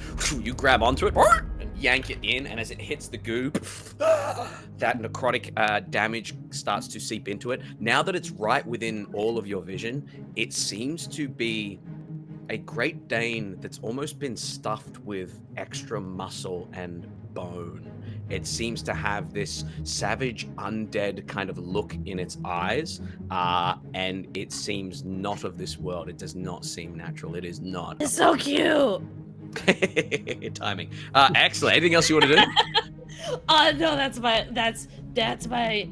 Well, no, I'll move up to the dog. I'm gonna give it a hug and pet it. Beautiful. You go up to the dog there. That's gonna bring us down to Simuel. What would you like to do? Just the closest dog thing next to me. I'm just gonna run up and hit it. Yeah, the one that Black kind of dragged in is well within great. reach. Yeah, you run up and strike out at it. Go for it. Go ahead and give me an attack roll. Oh, that's my dog. 16. Very, very unthreatening bark. Yeah, very unthreatening bark from this thing. A 16 does hit. You get an additional D4 of necrotic damage.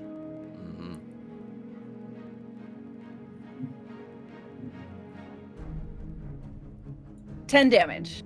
10 damage, nice. 10 damage for that first hit. As you strike out at it, turns towards you. You've got another attack if you wish. Can I use a key I point use my and do reaction. my unarmed strike? You can, you've got a second attack action if you want, but you can also use your unarmed strike if you want. Yeah, absolutely. Yeah, I'll key point and use unarmed strike. Beautiful, yeah. Ooh, Come to your reaction. that's 23. 23 absolutely hits. While you're rolling that damage, Black, what do you do with your reaction with that first hit? I'm gonna summon a little goo monster out of my defiled ground. Yeah, And nice. so a little goo, like it looks like the pollution monster from Ferngully, just kind of rises up out of the ground and like swipes at the blink dog. Toxic Avenger vibes from you now. Excellent. Samuel, what was your damage with that strike that you did there? 6 damage. 6 damage. Beautiful, beautiful, beautiful. Excellent. This creature is already looking really badly hurt as you strike out with it. You punch it. Beautiful. It snarls at you as Black's little grubby gremlin has a little jab at him. Yeah, it was a 16 to hit. Beautiful, that hits. You want to give me the damage? Yeah, that'll be it'll be 8 points of piercing damage.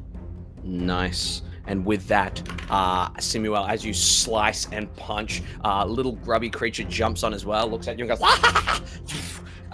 The dog tears apart and kind of drops into the filth and grime there. You've still got plenty of movement, Simuel. Yeah, I'd love to go up to the next closest one and just keep on punching. Yeah, with your 45 feet, you've used maybe 5 or 10 to get there, and then you run 30 feet towards the next one. Go ahead and give me your second punch. 18? 18 will hit. Oh, yeah. Ooh, that's a 7. 7, 8, 9, 10, 11 damage. 11 damage to the second one there. Anything else you wish to do? I think I've done everything I can for this turn. Ooh. Can I do the Hand of Harm with that? Or would I would have had to do that with my other key point, I think, actually. Yeah, let me double check that real quick. Hand of harm, hand of harm, hand of harm. When you hit it with another, you can spend a key point to add extra damage to that with that one if you want to. You can burn a key point. Yeah. I definitely want to do that. That is another 5 necrotic damage on top of that? Yeah, 5. Very nice. Yeah. I think they become poisoned also. Takes the hit. As it takes the hit, you watch as necrotic energy scorches through it there. Beautiful. Yeah. Are they? No. No, it's just the Hand of Harm. They're not poisoned, unfortunately. I thought at level 6 it became poisoned. Thought that was a level 6 increase. Maybe. It doesn't say it on the character sheet here, unfortunately, but I will happily be corrected by anyone in the chat or anyone on the board here. I can look for it when you go to the next person. I'll look for it. No stress. Excellent. That is going to bring us down to Izzy. You watch as Simuel runs across to one of the dogs after destroying the first one. There is a third one coming from the southern kind of end there. What would you like to do? Looking very startled with my back to the river, almost like just an instinctive reaction, startled reaction, just blast bursts of light out of my hands and just shoot off magic missiles straight at the one that Simuel is currently engaged with. Yeah, excellent. Is that one in the goo? No, that's the one 30 feet away. Yeah. It is poisoned. It is poisoned? Excellent. Beautiful. Good call. Very nice. Way of Mercy is my favorite. It's super fun. I'm very excited about it. How'd you go there? Should I roll each missile separately? Okay. Yeah, absolutely. So 4 on the first, 2 on the second, and 2 on the third. Excellent. 8 points of damage. That creature is looking pretty badly hurt as well as these magic missiles strike it. As it kind of growls out, you would hear from the trees above you, probably just within eyesight of most of your dark vision, 60 feet. Yeah, 60 feet right on the edge there. You would just see a crow kind of going, watching. That is going to bring us down. Anything else you want to do, Izzy? That's it. Beautiful. That is going to bring us down to the puppers themselves. The puppy doggy that is in front of you, Simuel, is going to reach out with its enormous maw and try to chomp you.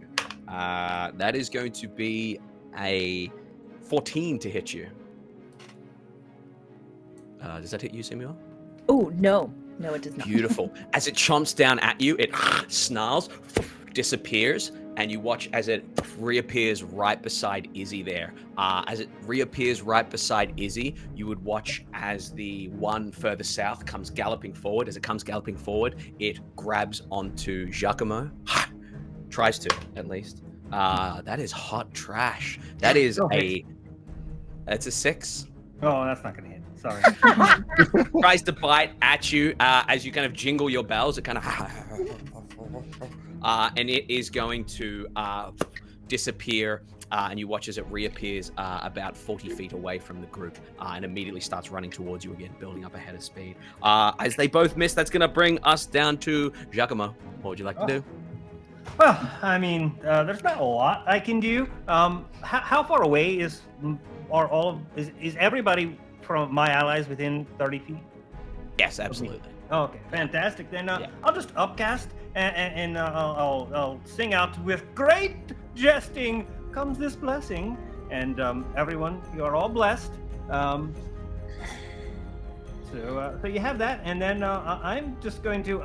So Black was talking to the tree. I don't know if I understood something about the roots or whatever, but I think I'm going to go check. I'm going to burrow 20 feet underground and just check and make sure the roots are okay. As you burrow 20 feet underground, you've burrowed underground before? Oh, many times. It is not nice.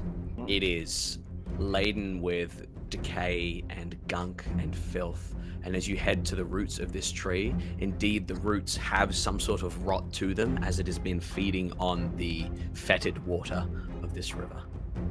But not for me, not my goo. My goo's not on them. The trees are my allies. Sure. Yeah, please, your allies got it. Their nails are in horrible shape, though. Horrible. The roots are the nails of the tree. We all know that. I said before, the roots are the nails of the tree. The leaves are the hair. The trunk is the neck. The branches are the arms. We know this. Anything else you want to do, Giacomo? No, I'm good here. Excellent. That is going to bring us down to Pig. Yeah. There's still 2 dogs, right? Yeah, one about 40 feet away from you, and one that is right up on Izzy. In the goo. In the goo. In the goo. Okay. Then I will go up to the one next to Izzy because I can't run that fast. And Pig will say, "Behold the awesome power of the wild," and I will wild shape into a giant lobster. But Pig has only seen a lobster at restaurants, so this lobster is like red, like a cooked lobster, and has parsley on his back. And I will attack this dog. Multi-attack with my claws. Go for it, Zoidberg. Is it just me? Do you smell butter? Yes, that's the smell of the wild. I say in lobster. No one can understand me. Yeah.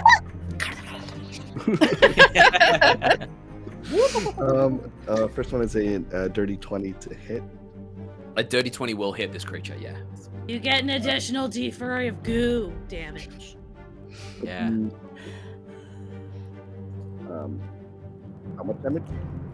Extra D4. D4.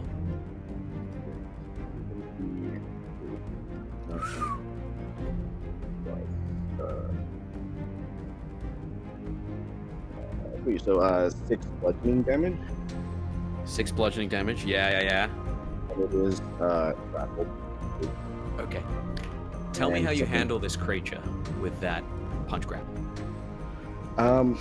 Yeah. Is it finishing this off, or is it? Yes, it is. Yeah. I think. Yeah. I just like snap this dog in my claws, and I think I'm like big enough. This is a large creature, so it's big enough to like drag it around. I think I'm like pulling him like down, like into the goo. Yeah, absolutely. Dragging him through the goo there. That creature is gone, and it's just the one left, and the crow overhead. Anything else? Okay. I think I'll move as close as I can to the last one, but that's it. Beautiful. As that crow calls out, you hear more, and a swarm of these ravens come swirling down towards you all. They are going to go straight for Black there. As they do, their beaks pecking out at you. That is going to be, I can't roll very well. That's an 18. Crow! I'm like trying to catch them. I'm like trying to catch them like Harry Potter. Like Harry Potter trying to get the post. I'm trying to catch the crows. Fluttering away from you. But they are now swarming around you, and your vision is obscured. You are you're under heavy obscurement while they are in your area there. That's fine. Beautiful. That is going to bring us back around top to you. Great. Bonus action, I'm gonna shift my defiled ground to where I last saw the doggy. The Yeah. last dog. Because I can shift it 30 feet, and since it's a 10-foot radius, I could get the doggy in it. Yeah. And my action, I'm gonna summon another icky gooey creature, but this one's more formed. I'm using Summon Fae, and I'm gonna summon it right next to where I last saw the doggy. Okay. With instructions to stab the doggy. Absolutely. And then I will also tell the icky gooey thing that came out of my muck to go attack the dog. If it's got, has it got 40 foot of movement speed to get out there? It's got 30, but like it wasn't next to me. It got summoned like on the other side of the previous dog. So it's up to you if it can get there or not. I mean, yeah, I'll say that it gets there. Yeah, that's fine. Great. So that's my action and my bonus action. Both of these things take their initiative, same with me, but have their own turns. So I will do my little Fae guy first. They'll give a little teleport to give them self-advantage because they're fuming. Yeah. And that's gonna be a 19 to hit. Yeah, that absolutely hits. Great. Let me pull up this spell so I have my little specifics. Okay, 2d6 and Meanwhile, I'm buffing the roots and trying to get them all nice and shiny. We're doing a lot down here. I don't know what's happening. So it's 9 points of piercing, 5 points of force, and 3 points of necrotic. Beautiful. From the little Fae that stabs out at it. Yeah, the Fae looks like me, but has longer ears. Lovely. It just looks like a duplicate of me, but longer ears. Excellent. Yeah. Beautiful. And then the little sapling is gonna try and spike it with its goo. Excellent. Go for it. Go ahead and give me an attack roll. That is a 16 to hit. 16 will hit. Yeah. Excellent. That's... A little to the left. A little higher. If only I could understand what those 8 points of piercing and 2 points of necrotic. Nice. Excellent. 8 points of piercing. Because those are separate turns. Beautiful. Excellent. The dog's looking pretty haggard at the moment as Giacomo is buffing the tree roots there. Anything else you want to do, Black? Nope, just gonna keep trying to catch the crows. Beautiful. That is going to bring us round to Simuel. What would you like to do? How far away am I from the dog? About 40 feet, yeah. 40 feet. And how are the crows attacking Black, or are they just annoying Black? They definitely seem to swoop in with intent to attack, but they can't roll for shit tonight, so... I'm giggling. All right, let's deal with the dog. And I run out to attack the dog. You run to the dog. Go ahead and give me your attack. Ooh, that's not good. 12. 12 misses. No. Yes, 12 just misses. Damn. Can I? No, it has to be successful. I'll just attack again. Second swipe, yeah, go for it. Oh my god, exact same thing. 12 again. 2 swipes. Oh. Almost knocked my water over. 2 swipes. The dog kind of shifts ever so slightly as you swipe through. Bonus action. Nope. I just yell, ominous! And Excellent. That is going to bring us down to Izzy.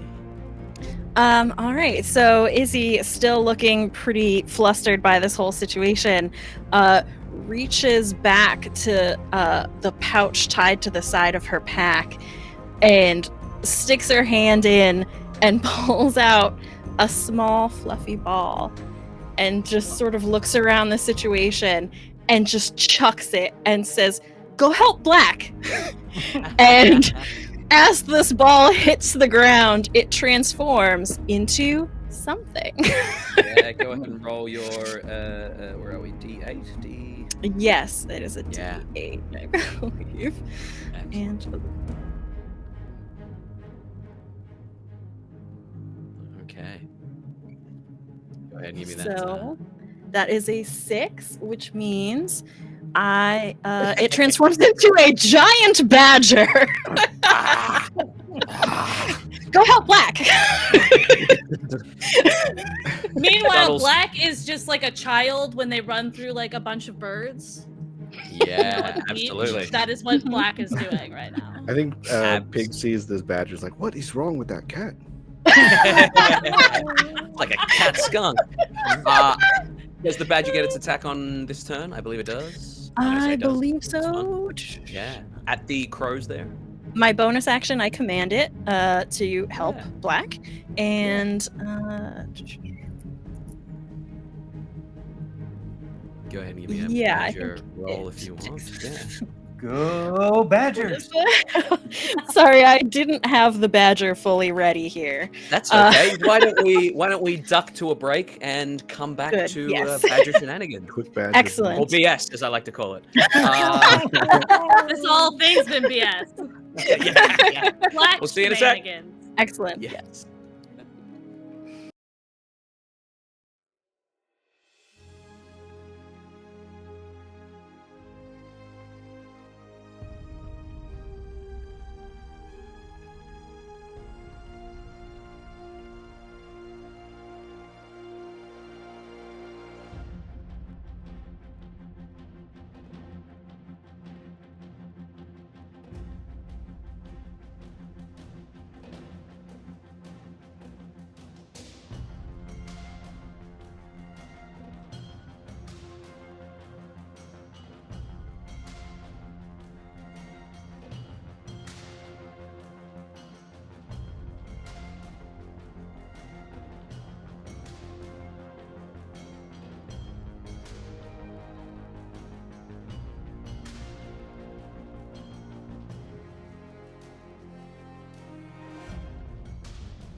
And we are back. A shout out to Reach. If you get the chance, please give to a great cause.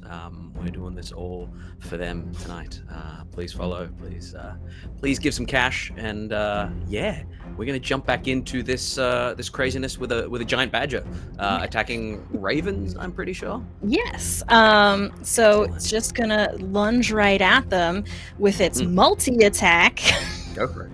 And Excellent. yeah, make an attempt with its bite and its claws. So let's start with the claw. Ripping at these ravens, grabbing them, pulling them out of the air, biting the heads off them, Ozzy Osbourne style. Oh, that is not gonna work at all. That's a 4. So let's try the bite and see if that goes any better for it. One of the ravens slaps it away. That does go better. That's a 17 to hit. Yeah, go ahead and give me your damage. Has it That's grabbed onto a additional couple of ravens and D4 shake. The feathers. Oh no, they're fly flying. out They don't everywhere. get goo. They're Yeah, flying. no goo for that. They don't get goo. All right. So that is a 7 points of 7 damage. damage. Yeah. Nice. Grabs 2 of the ravens, just kind of tears them apart with his teeth. Is there anything else they would like to do? That badger's just been instructed to help Black and is going to continue to do so to the best of its ability. Excellent. That is going to bring us down to the Blink Dog in front of Simuel. The Blink Dog is looking really badly hurt, and it is going to grab a hold of you. No, it's not, because I'm not going to hit anything this game, I don't think. As it tries to chomp out at you, it growls. It goes to move its feet, and it feels it kind of stuck in the muck there, and it is going to disappear and reappear right where Giacomo kind of burrowed into the ground. And as it's in the middle there, it's gonna lunge towards Izzy once more. But that is all it can do on its turn, bringing us down to Giacomo. Oh, fantastic.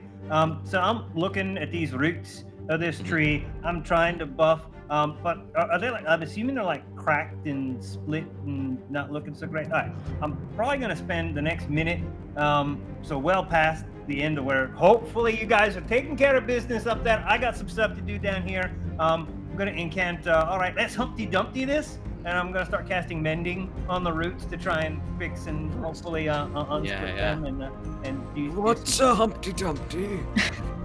Still can't understand you, bud. Okay. I can. That is gonna bring us down to Pig. What would I you can like to still do? understand him. What would you like to do there, Pig?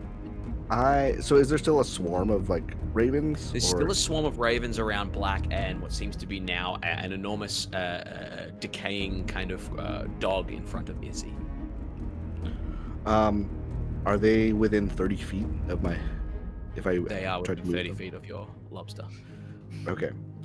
I'm going to go towards the ravens because presumably there's a lot of them, and let's just start snapping. Excellent. Go ahead and give me Raven snaps. Multi-attack. First Raven snap. 15? 15 will hit ravens, yeah. All right. And that's going to be 12 bludgeoning damage. Oh boy, yeah. That definitely does Max a lot of damage. damage. You managed to snap like 3 or 4 of them in one big puff of feathers. Oh.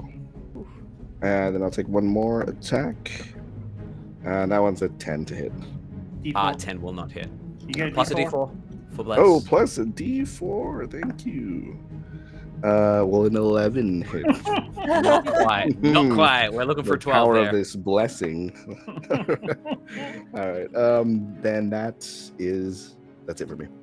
Beautiful. That is going to bring us down to the remainder of the ravens. They are going to as they're looking. The very few left are going to just try and they're not smart enough to disengage, so they're just going to try and fly away. Pig, you do get an attack of opportunity. I And then get Black, one? you will get one as well. It's bless. 19. 10 plus 4, 14. 14 does hit. 19 does hit. Yeah. Hell yeah. Nice. 5 bludgeoning. 8 bludgeoning. As I whack As them you with both- my branch. You both kind of smack them together with your claw and branch, Like high respectively. five. And yeah, and the feathers puff, and the ravens are gone. Yeah, druid Brings us- teamwork. With like an 80s high five and freeze frame. Yeah, we both jumped a little bit. This small, this Bernie small starts goblin playing- and this giant lobster. A claw. That will bring us back around top to Black. Black, out 30 feet back where your gunk is, where your creatures are, is the... No, it's not. Never mind. It's right next to you and Izzy. Yeah. Yeah, I'm gonna bonus action move the gunk back to underneath us, all of us. Excellent. Action, I'm gonna move up and I'm gonna whack it with my branch. Yeah, go ahead and give me a whack check. Yeah, that's a 23. 23 absolutely hits. Go ahead and give me your damage. Yeah, that's 11 points of bludgeoning and 2 points of necrotic. Tell me how you handle this creature, you and your mini yous. Bad cute doggy! Bad cute doggy! Bad cute doggy! And I just smack it, like on the nose, like it was a newspaper. It drops to the ground in the muck there and kind of seeps in there. As combat is over, breathing a little bit heavily, you all look around these three creatures in the muck there. No sign of any crows around, and a tree that is getting a pedicure. Well, that was weird. That's fun. I just say, come. And I And my just go giant like badger comes over to me. to my little goo creatures. I'm like, Just pet it. Good job. We'll Good job. turn back into a lizard man. Yeah, as you turn from lobster to lizard man, your stomachs all grumble after seeing that boiled lobster, and you realize it's probably time to have some dinner and get to bed and rest up. Jacquimo, below ground, how are you going there? Oh, I'm gonna finish Humpty Dumpty in this and see if we Okay. can do anything with the roots to this tree. I'm As gonna you come finish- over and just look down into this hole that Giacomo has burrowed. What you doing in there? It had split ends, Oh, cracked nails, maybe. Trees get Not that? quite sure what the. do you the like quite what he's analogy- doing? I like ask the tree. Yeah, we'll come to that in a second. Yeah, sorry, Giacomo. Yeah, no, we're No, just go fixing for it. stuff. I We're will. good. We're good. I'll be up in a minute and a half. okay. I will. Yeah. Pig has these magical gloves that match Giacomo's gloves, and he will just start burrowing down into the ground and tunnel and appear sort of like next to Giacomo and be like, if you need like a weapon or something, you could borrow one of mine if you feel like. What can I do with a weapon? I don't know, maybe like hit some people that are killing us. That seems dangerous. That's what you're here. I'm just here for moral support, right? You felt better. You felt like a guiding touch, helping you do your stuff. Yeah, I did. Yeah, I felt that. Also, though, I've got like a machete. If you want to just give it a try. I got my boomerang. If I ever really need. But Boom. I forgot that that's what you chose. Yeah. I mean, it's very Well- helpful because then when I don't hit the thing, I get it back. Right. And I Right. don't get a lot. Right. It's good to hedge your bets, but I mean, if you want to try that, you're welcome to. Yeah, I mean, but I'm sure you are very heroic. You are a great hero. I keep telling you that. You should venture out more. You're an awesome. But I'm just here to like tell stories, and I will tell the story of Pig. What did you do this time? What did I do? Or what's my name? Well, I mean, you did something. You turned yourself into something, right? Were you a dog? Or are you a cat? Or are you a hamster? Oh, I was a lobster Skunk, this maybe? time. A what? Oh, what's a skunk? Anyway, I like skunks. I'm gonna go join the adventurers up there, up side. If you want to adventure with us, we'd love to have you, Giacomo. I mean, You sure? I'll be up. Let me just finish All right. this thing. And look, see, Yeah. don't the roots look a lot better? Do the roots look better? Give me a Great nature check. question. Give me a nature Such a check, good Pig. question. Yeah. Nature check. My I'm plus definitely. 0. Oh no! That's a 14. 14. Cosmetically, they look a little bit better, but whether there's any repair to them, you're not sure. There's definitely like a bit of varnish, bit of shine to the roots now. Just polishing them up. Yeah, a little kind of little diamonds kind of pressed in as well. I'll look at them and be like, yeah. Yeah. You know, This is important. You finish this up. Yeah, I'll be up. I'll It's let like, if you get dinner going, you know, I'm just in the mood for lobster. All right. A little bit insensitive. Okay. I'll join you. Burrow back out top. You Black would hear the tree say, "Oh, I feel like a new tree. In thanks for your kindness, your conversation, and the killer job your friend did on my nails, I will watch over you tonight, and I will alert you if anything goes wrong. Listen for Oh, Genuinely that's helpful. awesome. Yeah. Black, did the tree tell you anything interesting? Oh, yeah. Sorry, Just I sitting, like, forget that, like, Black that you guys don't making noises. understand tree. I forgot.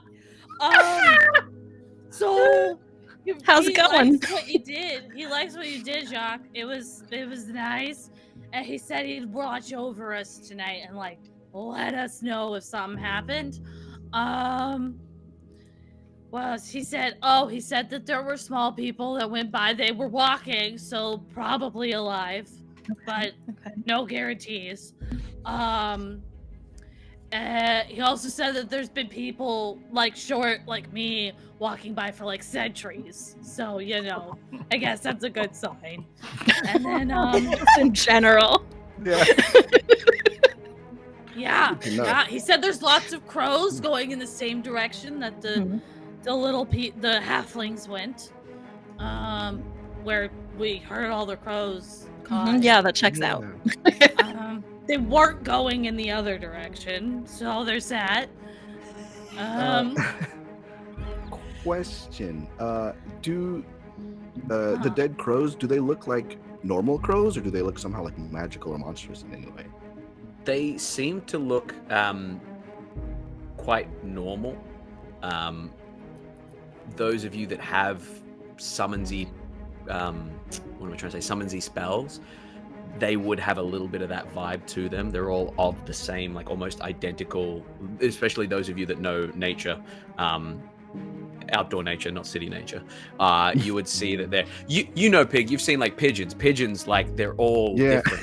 You know, there's no two pigeons are alike. They're like snowflakes. Right.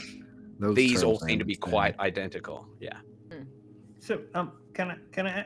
Where did all these feathers come from? There were no feathers here a minute when I was doing the thing, and I come back. There's a bunch of feathers. We had an issue with Well, some I tried crows. to catch the crows so I could have a crow head, and I killed them. And Long story short, yeah.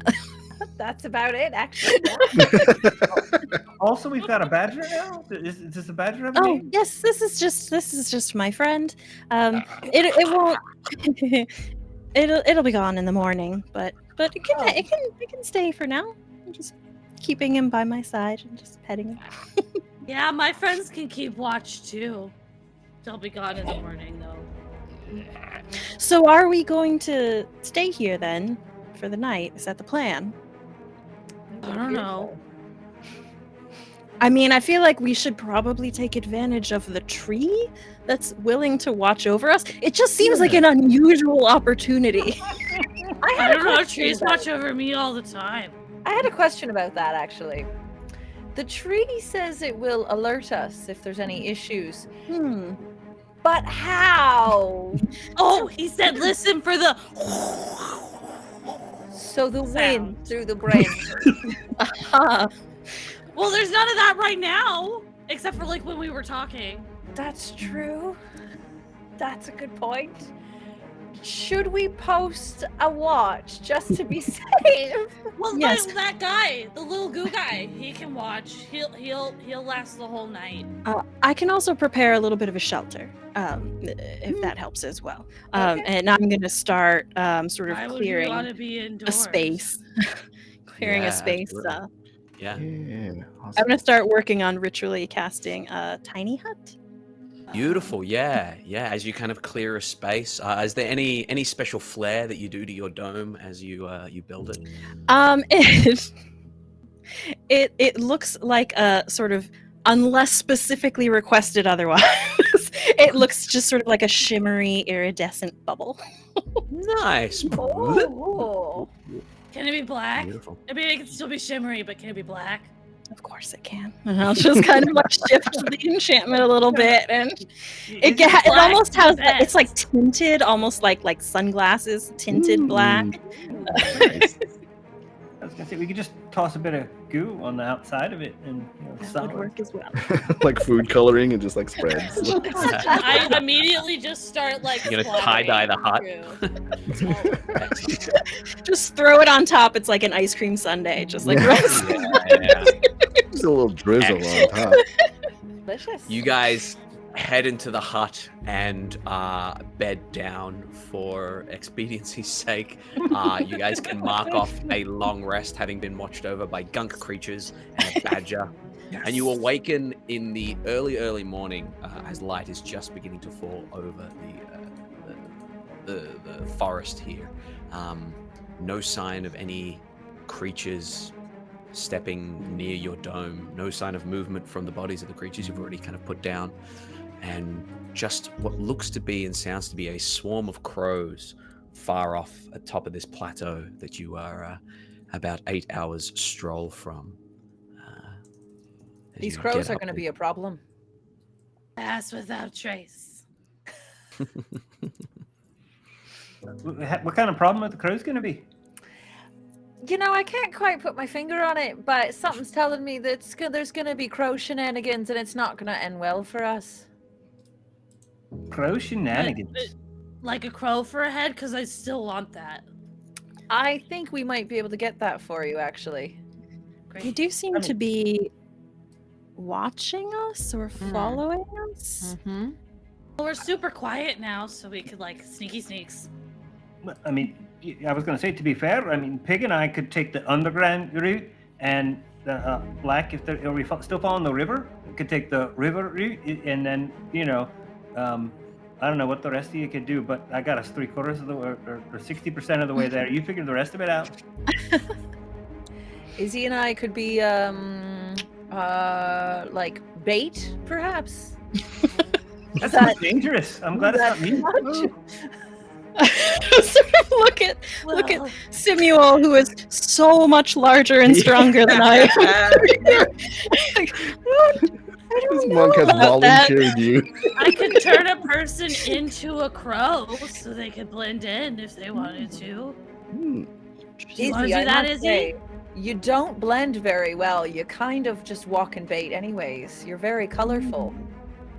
I could be a crow. Want to be a Sounds crow? I could turn you into a crow.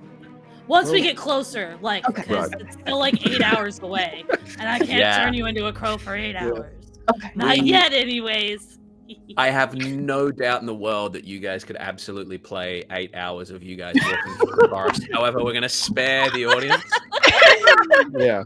Fast And we're forward a gonna little wipe. bit. We're gonna, yeah. Yeah. Did you say star wipe? Old 60s Batman. We cut to you guys looking up at a cliff face that leads up to a plateau. The cliff itself looks to be about 50 foot.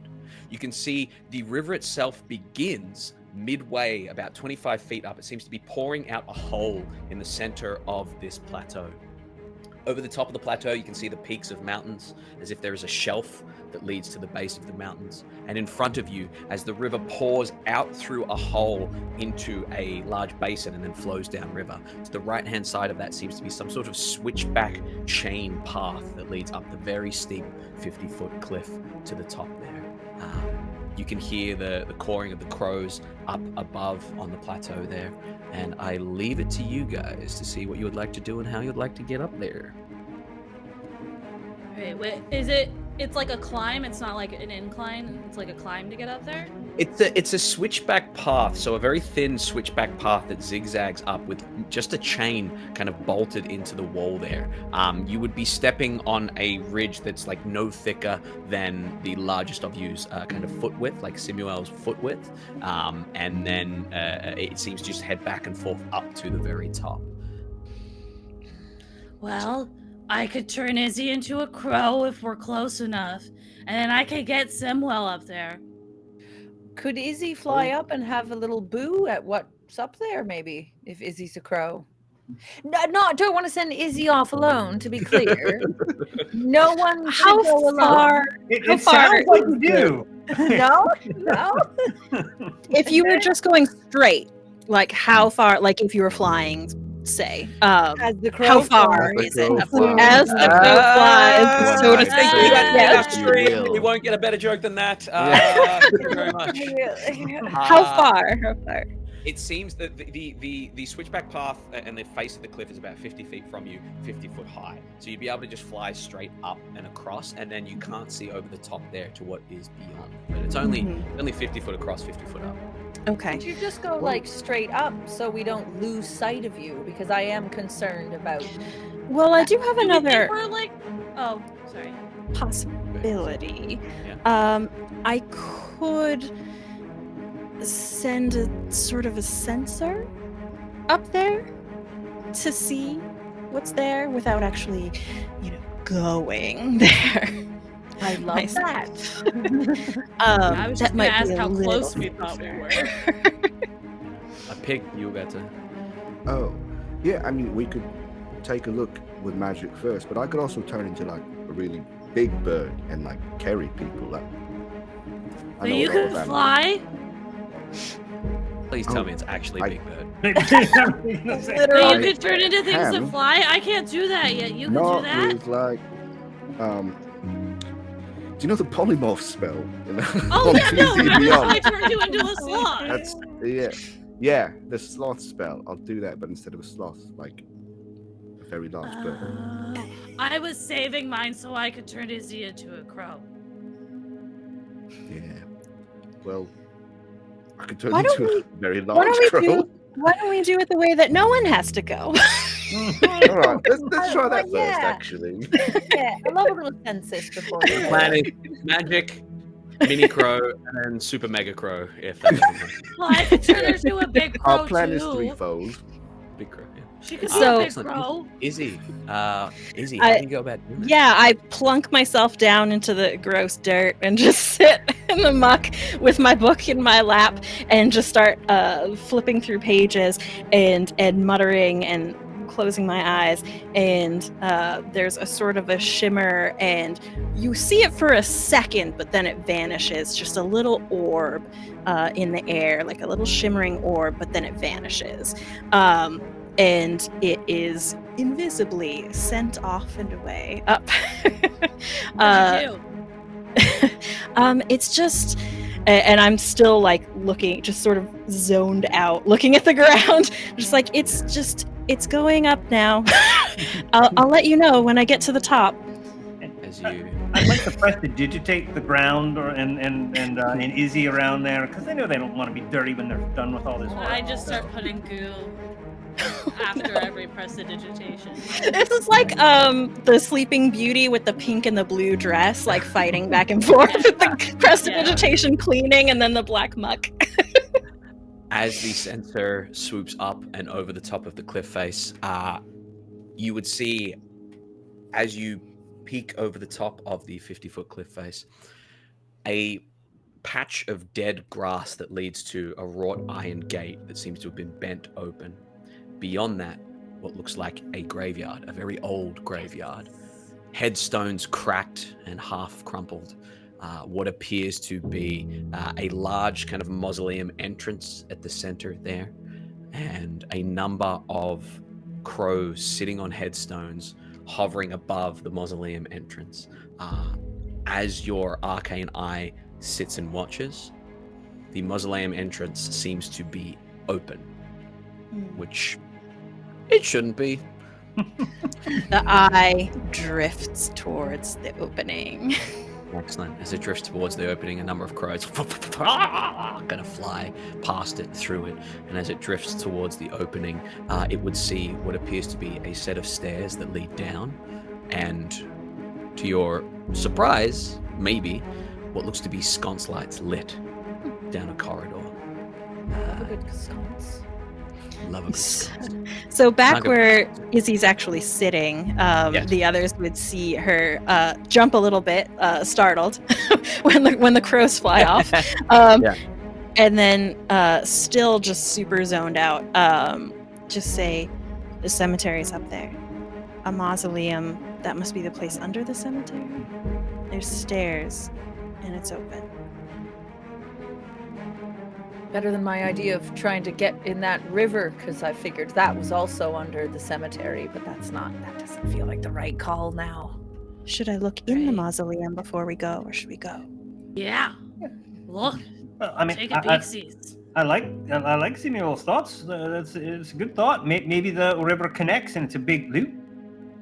As you look at where the river pours out through the sheer cliff face, there does seem to be like it isn't pouring straight out through the hole. It seems to be coming out in a bit of a tongue, like a lip, and there is a cavern behind where the water gushes out that leads midway through this plateau.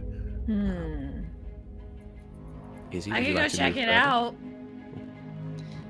Yeah. If they're still talking and not specifically asking me to come back, then yeah, the eye is just drifting down those stairs. The eye drifts down the stairs. As the eye drifts down the stairs, it comes to a tomb room. As you come to this tomb room, there appears to be a number of coffins or sarcophagi kind of pressed into the wall, and what seems to be one central point that has been moved aside, and another set of stairs in the central point that lead down further. Your eye drifts down even further, and it comes to an open cavern, almost like a cave. The sound of rushing water very, very evident. As your eye looks around, it would see a bat cave-esque interior.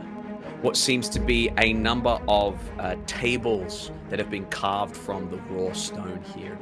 You would see what appears to be kind of etches and sketches in the side of the kind of the cave wall. You would see that the cave floor itself, rugged but semi-flattened, leads to a drop-off. And as your eye peeks over the drop-off, you would see the river that pours down the mountain and through the interior of the plateau. You would see the river gushing through there. Okay. And you would see what appears to be two young individuals in black robes.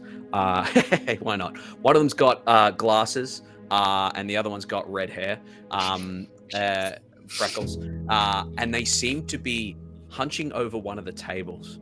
As they look up, you see they turn back. Do you get audio with this as well? I don't think so. I think it's just visual. Excellent. They would turn and say something, and as your eye whips around, you would see stepping from the shadows a man and a woman side by side, kind of arm in arm. As they step out, you see the man has black hair combed back to perfection. He's very, very pale and gaunt, and you can see that he has very thin lips. He is wearing a black three-piece suit, and you can see that they have tails at the back there. The woman, she is dressed all in a black dress, but more of a Bellatrix Lestrange kind of vibe, like more kind of ratty and kind of put together with wraps on the arms and wraps on the legs. As they step forward, they glance down, your eye turns, and you see that they are working on a very decrepit body missing a leg. They seem to have sewn what looks to be almost like they've cut apart 3 or 4 bodies' legs and made an elongated kind of foot, like a very lopsided creature. They look over it and they look at the 2 students and shake their head, and the students wave their hands and they drift the body over to the crevice and just let it drop into the river. About 30 seconds later, as you guys look at the gushing water coming out from the cliff face, you would just see a body yeet itself out down into the basin, and tumble in the water a little bit, and then start to drift downstream. I get my boomerang ready. How big does this opening look that's in the side of the wall? Ooh, it looks to be, it's 25 feet up, and it looks to be about 20 or so feet wide and about 30 or 40 feet tall. So there's a huge plenty of creature room. would fit inside. A giant creature would, not a giant, but yeah, a huge creature absolutely would. Great. I have some thoughts besides a crow. Let's just put it this way. A giant platypus? Oh no! So, guys, I have a thought. I have a thought. I could turn Izzy into a giant subterranean lizard. I could turn into a giant lizard. We can climb up through the river. Come up. Now we would be big enough to carry anybody else. Although you might be able to turn into something after you've seen it, Pig. Oh, I've seen lots of things, yeah. Or I mean, Samuel, if you want to go up there, I can just take us up there right now. No, wait, because I can still hear them. Even though I can't see them, I can still hear them. No, Yeah. wait. The river, you're right. The river. That's the better way. It's closer. It would certainly get them by surprise, I think, if something came back up out of the river. Because I could concentrate on Pass Without Trace and we could go sneakies up the wall. They're Now, I will using the say- river to dispose of their experiments. Yeah. And I will say I am a bit concerned about not being able to breathe underwater. Well, it's not like fully coming out, right? Because lizards can climb on the ceiling. They have like spider climb abilities, so they can climb on the ceiling. So True. they wouldn't have to go through the water unless it was fully like up to the ceiling of water. I definitely don't see this going badly at all. Now hear me out. What if we, perhaps myself and the jester, go up the stairs, or as they suggested, through the mausoleum, and you all come out through the hole in the ground, and we get them from either side? How are we gonna time it right? Because we don't want you guys to get caught. Excellent question. Maybe if someone, whether in animal form or whatever's best, went in and just affixed a rope somewhere, the others could climb through the water. Would that work? Well, I had a thought. It just depends on how comfortable you guys are. Because it's a little gross. Great way to start. Please Well, continue. because, like, okay, so you're, like, worried about being able to breathe, like, or being able to hold on to the lizard's back as they're climbing around. Well, what if they just, like, carried you in their mouth? Again, how about if like 2 of us just are here, and then we're wherever we want to be? Can we just do that? Oh, what about timing? We don't want you guys to be there by yourselves. That'd be bad. What are the chances someone has a sending stone? I don't know. Pretty low. Pretty low. Okay, great. Great. Roll a D100 for me, Samuel. Oh, D100, he says. I'm not going to tell you what you need, but as you check your pockets, roll a D100 for me. That is a 79. No sending stone. Damn it, I left my sending stone back at the monastery. Well, whatever you think is best, Look, but I've I would. been in a giant lizard's mouth, and well, there's no acid in there, so it's fine. Right. So I'm still trying to understand. We've got this water that's flowing out, and we want to get to the interior part of where the water is, and Yeah, I you can can lizard climb. your way, and you can lizard your way, and a third person can be lizarded to go that way, Yeah. and 2 of us can just go there in an instant. So you take the lizard route, I'll take the go there right now route, and we'll all meet there. But we don't want you there by yourself. How would you know when to get there? I could just wait and watch you lizard your way there, and when you're almost there, we're there. But how would you know? Because we're going to be in the mountain. I mean, I thought we were meeting at where the river comes out of the mountain. Oh no, I think they're talking about going in fully to get to where the this fucked up Addams family, pardon my language. Because there's a river, but then the river, like, you also have to climb up the river to get to where they're dropping the bodies from. The thing is, if you go up the path and through the mausoleum, there's like the weird crows are there and stuff. Oh, and I forgot about that. I don't know if they're communicating, but Give me a distance. Give me a distance from here to where we want to be inside the river. Go ahead and give me an intelligence check, Izzy. Make that investigation. See if you can judge the distance. let's see. Oh, jeez. Oh, that's a natural one. It is. Hell It is yeah. definitely within 500 feet. Oh, For fantastic. sure. Yeah. That's exactly where we needed it to be. So, we'll choose a number from between 1 and 500. We'll go there, and then we'll meet you. Into a mountain. What could go wrong? That's a terrible idea. Are you A sure lot of you things. just don't want me to carry you? I mean, if I you just really carry want Let's you. just do 2 lizards, 2 giant lizards, and everyone else will ride on our backs. I think the lizard idea is a good one. You I hear? could also turn another person into. Oh, there's crows! The crows are coming! A wild shape into a giant lizard. Not suspicious as all. I hide under the giant lizard. Okay. I Without return my vision to where I actually physically am. I asked very quickly of Izzy, "Do you want to be a lizard?" I think I'd be better carried by a lizard because I am small. Okay. Yeah. I will recast Pass Without Trace and then turn it into a lizard and Okay. look at them, at like 2 of them to get on me. I'll look at like Izzy and Sibel, I guess. I'll climb up. to look to get on. Then I'll let Giacomo climb on my back. Let's do it, pig. Excellent, beautiful. So the 2, yeah. What do your 2 lizards look like? I'm sure they don't look the same. You want to go first, Pig? We've got to do flavor. Even though we're mid. I can go mid-nonsense, first we've if you gotta want do me flavor. to. Yeah, go ahead. Okay, so my giant lizard is all black, no surprise.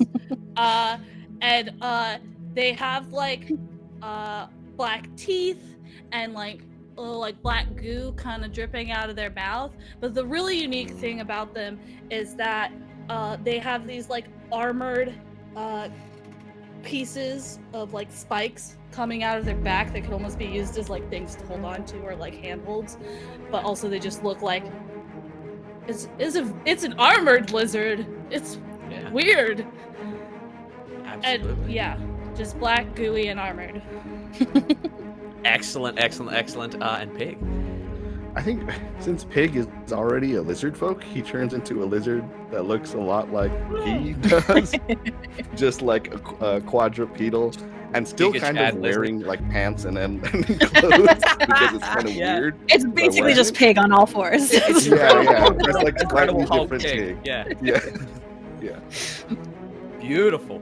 You all make your way towards the wall there. As you make your way towards the wall, you hit the wall right as the crows kind of fly out and over the top there. As they fly out and over the top, I will get a stealth check when you get inside the cave. I won't worry about it right now. As you climb up, lizards have climb speed, right? Mm-hmm. 30-foot Beautiful. climb speed. Yeah, you climb up, no problem at all. As you make your way towards where the geyser of water kind of gushes out, you see that there is indeed, the sides of the wall are completely packed with water, but there is a gap at the top, like a 20-foot gap at the top that you're able to kind of climb onto and climb inside the cave there. As Yeah, you 'cause- scuttle upside down, I will need Simuel, Izzy, and Giacomo to make either athletics checks or strength saving throws. And Black and Pig, if you want to tell me how you're aiding this, I'll see whether I give him advantage or not. Can I say? Yeah. Yes, you are. Yeah. If Pig is wearing pants, can I get into a pocket? You know what? Yes. No need to make a check. No need to make a check, Simua. Smart. I really wish there was room for me in a pocket, I'll tell you. No, the spikes that I created, like first part of my like extra armored version of my lizard, are like perfect like handholds to like hold on to grasp. But as you onto. go upside down, Yeah, that doesn't hurt as much. No, but they're shaped like to go like to be gripped because we talked about how I'd have to go upside down. absolutely. But I just meant for would the hazard a advantage. guess- I just meant for Absolutely, the- yeah. That's great, yeah. Izzy, as you're hanging on there, if you'd like to make a check with advantage, Giacomo, you as well, unless you're playing shenanigans like Simua. I mean, that's a natural 16 for a total of 15. Okay. Izzy? Okay, a 13 was my better of the two. Okay, not a high DC, but as you scuttle along the side of the wall and the roof, you, Pig, would notice that Izzy is kind of... Wizards don't have a lot of like upper body strength. They don't do pull-ups. Nope. They don't do anything. And she is like hanging, and it is just fingers at this point. She's like Ruining my manicure. yes, absolutely. Can we see where like the edge of this water is, or is that like visible? How far down the tunnel any of that is? So as you crawl on in, you would see that the left-hand side of the cave comes around. It is just like like it's been worn away by erosion the whole time. There's no real kind of shelves, natural shelves or anything like that on that side. The water comes to a point about 120 feet ahead of you into a compressed point. It's almost jetting out with incredible pressure and then hitting the interior of the cave and then slowing down. Like it comes out of a hole that would only be maybe 15 by 15 foot, and it is just solid water gushing out of there like a fire hydrant. As you trot on in, you would see that to the right-hand side, the cave curls up, and where there are stalactites kind of jutting down, it curls up into a shelf, and then you can see firelight glow coming from on top of the shelf there. You gather would be where this plateau is. If I notice that Easy's having a little trouble hanging on, as soon as we can see that shelf, I'm gonna lunge over there and see if I can grab on and just sing out "over here, over there" and Dimension Door us. Excellent. You dimension door. As you dimension door up to the plateau. You take a wild guess. Do me a favor. I like my D100 rolls. I need you to roll a D100. You need to roll I'm going to say a 75 or higher to be hidden. Here. Beautiful. 35. Excellent. So, Here's what happens. That's like You half, and Izzy, a little under half. Yeah. You and So Izzy we're like a quarter disappear. hidden? As you disappear, you land right behind the stone table that's been carved into the center of this plateau. And as you land there, you look, standing on the other side, like opposite the two of you, is these two students, this kid with glasses, this kid with the red hair. They both look up at you. They look at each other. They look at you again. Oh, hi. Calls. As they call, you guys hear this from below. They immediately raise what look to be like little, almost like a skull with a spinal column attached, fused, like their own version of a staff or a wand. And as they raise this weird kind of skull-like quarterstaff, we are going to have to go ahead and roll initiative. You guys. And how far away are we, the lizards? You, the lizards, are from the top of the plateau. When that first happened, you would be about... You'd be about 45 feet, 50 feet... no, that's too much. Let's say 25 feet up and like 15 feet across to get to like the main part there. Excellent. Let me wipe my dang initiative clear as we jump on into this nonsense. Let me roll initiative for bad guys and bad guys. Excellent. Not too shabby there. 25 to 20. Got a natural 20 for 23. 23 for black. Beautiful. 25 to 20. 20 to 15. Okay. Keep going. 15 to 10. 10. Okay. 10 to 5. Yay! No. What'd you get, Simima? 9. Okay. What did you two get? 4. Four! Yay! Excellent, excellent, We went together. I mean, excellent. This is Did you great. want to go? Did you want to go by dexterity, or did you want to decide who goes first or last? Doesn't matter to me. I'm not going to do anything useful anyway, so you should go first. doesn't matter. Okay, I'll go pop first. Izzy first, and then Giacomo. Oh, wait, no, I do have my excellent. boomerang. I keep picturing This the is it. boomerang as a bludgeoning weapon. Yeah, it technically is. Yeah, You know. it does, yeah. Excellent. So at the I mean, very anything top can be. of the Bludgeoning. round, yeah, it's true. And it just like anything's food if you truly believe. Anything's a bludgeoning weapon if you truly believe. At the very top of the round, black, you can hear you heard that alarm shout of Master Morpheus! What would you like to do? Yeah, I'm gonna climb diagonally up the wall with my 30 feet to pop up right behind Giacomo and Izzy. Like just a giant lizard coming up over the top. I'm gonna use my bonus action to revert form. Yeah. So I pop back into my goblin. Yeah. And I don't know who's closer, but I'm gonna whack one of them with my branch. Excellent. Go ahead. Oh, we just heard from our producer on the God mic that Zoe has disadvantage on their next roll. This is the way things go. We will come to that. My rolls are so bad anyway. I can't wait for this. Now you get to have 2 bad rolls. Excellent. Black. What did you roll? Sorry. Yeah, no, sorry, I hadn't rolled yet. Excellent. Go for it. Yeah. Yeah, I reverted to goblin form. I'm standing like on top of the workbench, Okay. and Excellent. then I'm gonna whack them with my branch. Beautiful. You whack them with your branch. That's a 27 to hit. 27 hit. Which one are you hitting? Harry or Ron? Ron. Sorry. Daniel or Rupert? Oh, good. Rupert, only because the other guy has black hair, and black is awesome. Yeah. Okay. Yeah. Go ahead and give me your damage there. Yeah, that's 10 points of bludgeoning damage. Magical 10 points. bludgeoning damage. Yeah. 10 points of bludgeoning. Excellent. Anything else you want to do? No, that was my movement, my bonus action and action. Excellent. With Giacomo and Izzy on one side of the slab there, Black standing on top, Rupert and Daniel on one side, and you see swooping down from the stairs and out from the shadows the man and woman that you noticed before, Izzy, stepping down.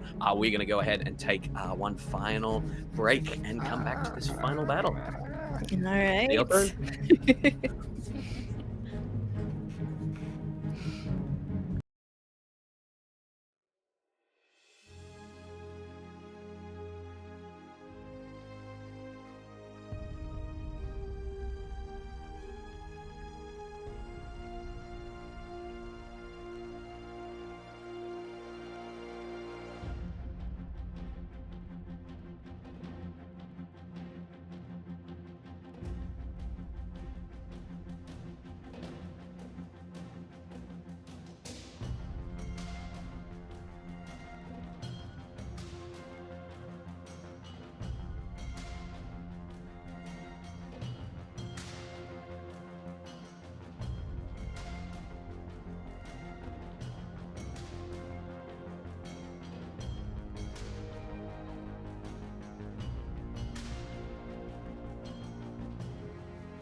welcome back for our thrilling final section of this this little story we've got here. Once again, thanks to everyone that's given to Reach, and thank you to those that will give to Reach. We appreciate you all going to a beautiful cause, wonderful cause there.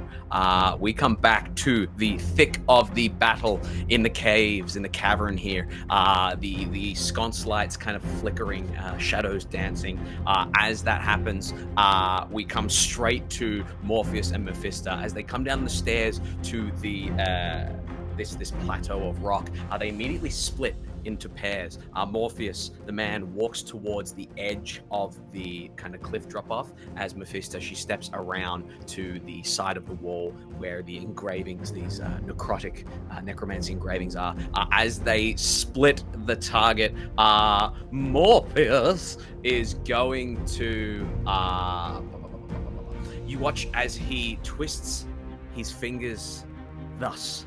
As he does, there is dark kind of necrotic energy that dances between his fingers like Jack Sparrow's coin. And he is going to whip it out towards you, Black. It is going to be an arcane burst as that comes flying at you. No, you know what? He's going to make two. One's going to go at you. One's going to go straight for Giacomo. Is that an attack roll? That is an attack roll, yes. Because I feel like Izzy kind of just shakes her head and is like, yeah, this is so familiar. Yeah. And, is it one attack roll for both of them, or are they separate? No, two separate attack rolls. Okay. I'm gonna say I remember something about this. Don't worry, Giacomo. I think you're gonna be okay. And the roll for Giacomo is a 7. The roll to hit? Mm-hmm. It's a Okay, 7. Does a 14 hit you, Giacomo? Oh, for sure. Oh, God no. damn it! Oh, Great use of the portent there. Giacomo is going to take 12 points of necrotic damage straight in the chest. Not exactly the way I thought that was gonna happen. As the other one goes, There's a Yeah, canon Shadow is event. gonna be safe. Some points are Black. fixed to the timeline. yeah, it's true. Black does a 19 hit you. 19 does hit me. Okay, a burst of necrotic energy hits you, and that's just 10 points of necrotic damage. Great. As it hits you in the chest. Yeah, I rolled a 10 on my concentration check. So I'm good. Beautiful, hanging in there, no stress at all. As Mephisto darts around to the side there, she darts around to the side, she is going to toss out a ray of sickness towards you there, Issy. As she does, she goes and kind of blows out towards you. As she does that, I need a con saving throw from you, please. Okay. I'm not gonna try and help you. Oh, sorry, I gotta make a ranged spell attack first, and then you make a con save. Oh, okay. Yeah, that's definitely gonna hit you. That's a dirty 20. Filthy little 20 there. A con save, please. That's a 13. A 13 is a fail. You are going to take high rolls on the damage. 13 points of poison damage, and you are poisoned until the end of Mephisto's next turn. As that happens, she turns to her partner. She says, potential new bodies, different species. This could be it. This could be what we need. I know, dear. I know. Take them down. That is going to bring us down to Pig. No, sorry. Daniel Radcliffe and Rupert Grint before you guys. Probably shouldn't. I do just that. whacked Rupert with a Yeah. branch. Huge fans, guys. Huge fans. We know you're watching this. They are going to whack you back. Just two bonks with their little flail there. That is a 17 on the dice for a total of 19 to hit you. And the second is an 8. That doesn't. That doesn't. That's going to be Rupert, the one you hit as he swings out at you.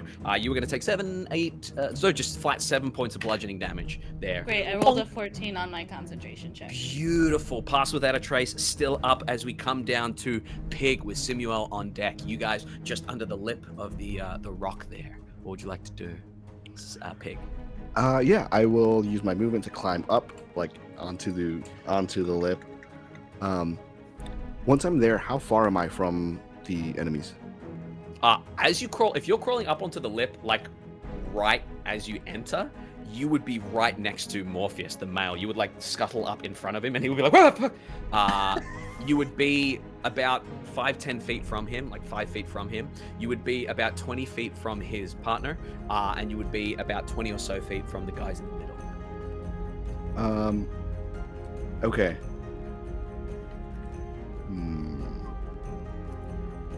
Yeah, I think I am going to, just climb straight up.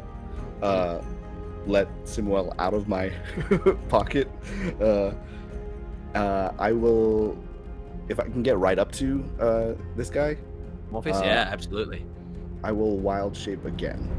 And this time, I will turn into a bear, but the only kind of bear that Pig has ever seen. Has a conical clown hat and a frilly collar, as he has only seen circus bears. Oh no! And then I will maul this man. I was afraid it was going to be a gummy bear for a second. So, circus bear. Fantastic. We got a Siegfried and Roy situation here. Does he get advantage on his first strike because, he came up the wall out of nowhere? You've gone through the trouble of casting Pass Without a Trace. I'll say that a lizard turning into a bear and mauling him would be more than enough to advantage on that first strike. Okay. So I can take one bite. Oh, nat 20. Yeah. Nice. Excellent. So for the bites, it's gonna be 10 plus 5, 15 piercing. 15 piercing, nice. And then I get a claw attack. Yeah. It will be natural 19. And that'll hit him as you full DiCaprio the Revenant him. Yeah. Yeah. And then 2d6 for the claws. That's 5 plus 5. Another 10 slashing. Oh boy, yeah. Big hits. Dig into him, slice into him with your claws. Excellent. Anything else you want to do? That is all. I'm going to stay right next to him. Beautiful. That's going to bring us down to Simuel, having just been placed on the edge of the cliff to drop off into the underground river. What would you like to do? How close am I to Izzy, and how close am I to? Is it Morpheus, the guy that Pig just hit? The guy that Pig just hit, you can just do a lap around Pig. He's within 10 feet of you. Izzy is 20 feet over to the left towards the center. Okay. I am going to hop down, do a little scooch around, run over to Morpheus, stab him, or try to stab him. Yeah, go for it. Give me stab. Okay. Oh, I have disadvantage, don't I? You do, yes. Oh, that's not good. Thanks, chat. Oh, I rolled a 19 and a 2. Oh. So that's what is that? That's a 10 to hit, I think. A 10 will not hit. No. It's actually Pig that kind of gets in the way with that circus bear kind of move, and you bounce your sword out the way. All right, I'll do my other attack then. Excellent. You swipe back in at him. Okay, that's an 18 on the dice. So that's 26, I believe. Absolutely. Nice. All right. So that's my D8. That's 4 plus 4, 8 damage. Damage. Nice. I'm gonna flurry of blows that. Beautiful. Yeah. So unarmed is another 22 to hit. That first punch is definitely a hit. First punch, awesome. That's another 8 damage. And then I'm gonna risk an opportunity attack and hop and jump away and use my second flurry of blows attacks as a hand of healing and heal Izzy, and I believe also cure them of the poison. Yeah, 100%. This guy gets mauled by a bear, and then you run around, miss, but then stab, and then just punch him in the face. And you run away. He's not going to take an attack opportunity. This has all happened too fast. I Excellent. think that's a D. There it is, a D6. D6. Hand on Izzy. Izzy, you are healed. Oh, it's a as well. 6. 8 HP back, and you are cured of poison. Yay, wonderful, Nice. wonderful, wonderful. Excellent, excellent. That is going to bring us down to you, Izzy. Just on the other side of this stone table, Black standing in front of you, getting bonked by Daniel and Rupert. What have I done? What would you like to do?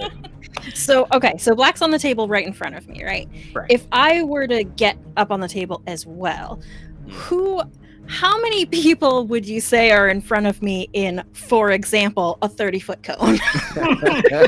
I will say in a Hypothetically. 30-foot cone, if you dart around the side of the table, you'll be able to avoid Black, but you'll be able to hit the 2 students and Mephisto. If you point it the other way, you're going to hit Pig as well. That's So if you wanna hit exactly what those I'm going two, to do. Go for it. So, just going to turn to Samuel, thank you, friend, and hop up on the table and then just say, you people are horrible, and cast fear in a 30-foot cone and Beautiful. project horrible, terrifying images into these people's minds. The images that pop into their minds aren't gothic, creepy, scary things. They are candy canes and My Little Ponies and rainbows. Isn't that appropriate, coming from I the mean, that's- fluffy pink gnome? It's the same thing that would appear in Black's mind. Exactly, yeah. What do you need from me? You need wisdom saving throws from all of them? I believe so, yes. Okay. Yes. Rupert with a nat 20. What a waste. Oh, shit. Daniel with a 7. Daniel is terrified. And let me pick another dice. For Mephisto. That is a 4. Yeah. Here's what happens. As you blast out that fear, you watch as Rupert kind of looks at you with a curious glance. He stares at you, and is it their reaction? No, it's their action on their turn. Beautiful. Dash action. Dash action. So you watch as Rupert kind of looks at you and goes, let's try. Kind of turns around, and Daniel is like, is backing off. He drops his skull flail. That drops to the ground, and he's backing off. You watch as Mephisto kind of goes, I've seen anything like it before. That's going to be your turn. Anything else you want to do? I think that, well, maybe I will. No, I'm fine. I'm going to stand my ground on this table. Excellent. Beautiful. That is going to bring us down to Giacomo. Oh, fantastic. All right, well, I'm going to rummage around in my little bag, and I'm going to pull out one of those, like, little handbells, like you use if you're into, like, a Santa Claus or something like that. I'm going to pull that out. I'm going to look over to Samuel, and I'm going to sing out, make a run for the border, and I'm going to ding the bell, and I'm going to, of course, this is going to make you feel good now. It might make you feel a little bad later on. I'm going to cast haste. Oh. And Taco Bell. And then I'm just gonna. I'm actually also then. Might as well use it now. I'm gonna look over at Pig and go. See, better than my boomerang, and make me feel a little inspired that I can actually do something. And so that's the only one I get. So use it wisely. Yeah. And I'm gonna duck down behind the table. I guess I don't have opposable thumbs right now, but So the Bardic is D8 and Excellent. thank you. Excellent. An all sign thumbs up. That is going to bring us back around top to Black. Daniel hasn't run away yet. Rupert does not seem to be scared. Mephisto, another like 15 or so feet away from you, seems terrified as well. What would you like to do? Great. And how far is like the stairwell like entrance from me? That they The could stairwell entrance is about 40 feet from you. So about 20 feet to Mephisto, another 20 feet to the stairwell. Okay. And then there's 20 feet of space between Mephisto and Morpheus? Yeah, roughly. Yeah, it's a pretty square. Great, room. I'm gonna get all 4 of these guys in my defiled ground with my bonus action because it's a 10-foot radius, so it's 20 feet. So I'm gonna center the large part of the radius so that it'll hit both Morpheus and then also Rupert and Daniel. Yeah, I'm gonna do that as my bonus action. My action, I'm going to summon my my Fey duplicate of myself.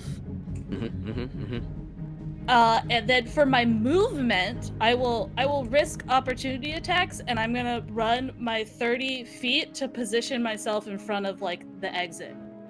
Towards the door. Yeah, absolutely. Just one attack from you. With the one attack from you, you watch as Rupert kind of swings at you. As he swings at you, you jump off, and there's a bit of goo. And as he swings, he slips, and with a nat 1, he just kind of bang cracks his head on the side of the stone, $1 Million Baby style, and kind of falls on the ground there.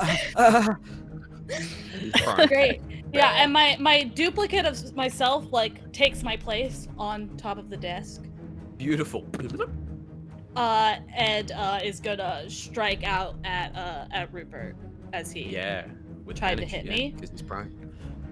Yeah. Well, and also advantage because it's fuming. Yeah. Great. That is a 22 to hit. Absolutely hits. Yeah. Great, and he's in my goo. He is in your goo.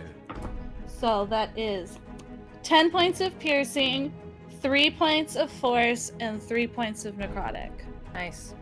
Excellent. Yeah. And as my reaction, I'm gonna summon a little goo monster that immediately attacks Rupert also. Yeah, go for it. Go ahead and give me the attack roll as another little goo monster pops up. Yeah, that's a 23 to hit. Absolutely hits. And that is 8 points of piercing and 4 points of necrotic from that guy. Blimey! Bang! And he drops to the ground unconscious. Great. That's Excellent. It. That's even my reaction, so I don't have a reaction anymore either. So I did all of the things. Beautiful. That is going to bring us down to our necromancer teachers. Morpheus says, "You don't know what we're creating here. You don't know what we're building. The foremost school of necromancy." And he is going to raise his hand to the stalactites above you and just pull down. As he pulls down, the entire 60-foot radius of them are going to drop down on you and himself and his partner and Rupert and everyone. I need everyone in this dang room to make a dexterity saving throw, please. Oh boy. Okay. Ooh, that was really good. Oh, I have to make them for my other guys too. Everything's gonna make this save. Yeah. I got an 8. That is a fail. I got a 21. Man, that is a pass. I'm the worst monk I got ever. a 20. I'm rolling my other ones right now. Excellent. Let me roll for these guys. That guy. Yeah, Circus Bear got 11. That is a fail. I beat Circus Bear. I got a 16. Yeah, 16 is a pass. Not a nimble bear. So anything over a 15 is a pass. Great. My little goo guy failed, but my duplicate of myself passed. Okay. Oh god, how much damage is this gonna be? Everyone that failed takes 36 points of damage. I rolled really well. Yeah, everyone that failed takes 36. Everyone that passed takes 18. Was it bludgeoning damage? It is piercing damage. It's piercing. I knew I should have raged. My little goo guy is gone.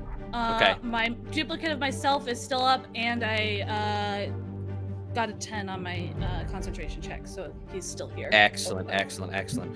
You look, you see that Dan Radcliffe drops. Dan Radcliffe. You watch as Morpheus looks pretty badly hurt now, thanks to bear swipes and stabs. But Mephisto didn't take too much damage there. It's just the two of them left furious. Excellent.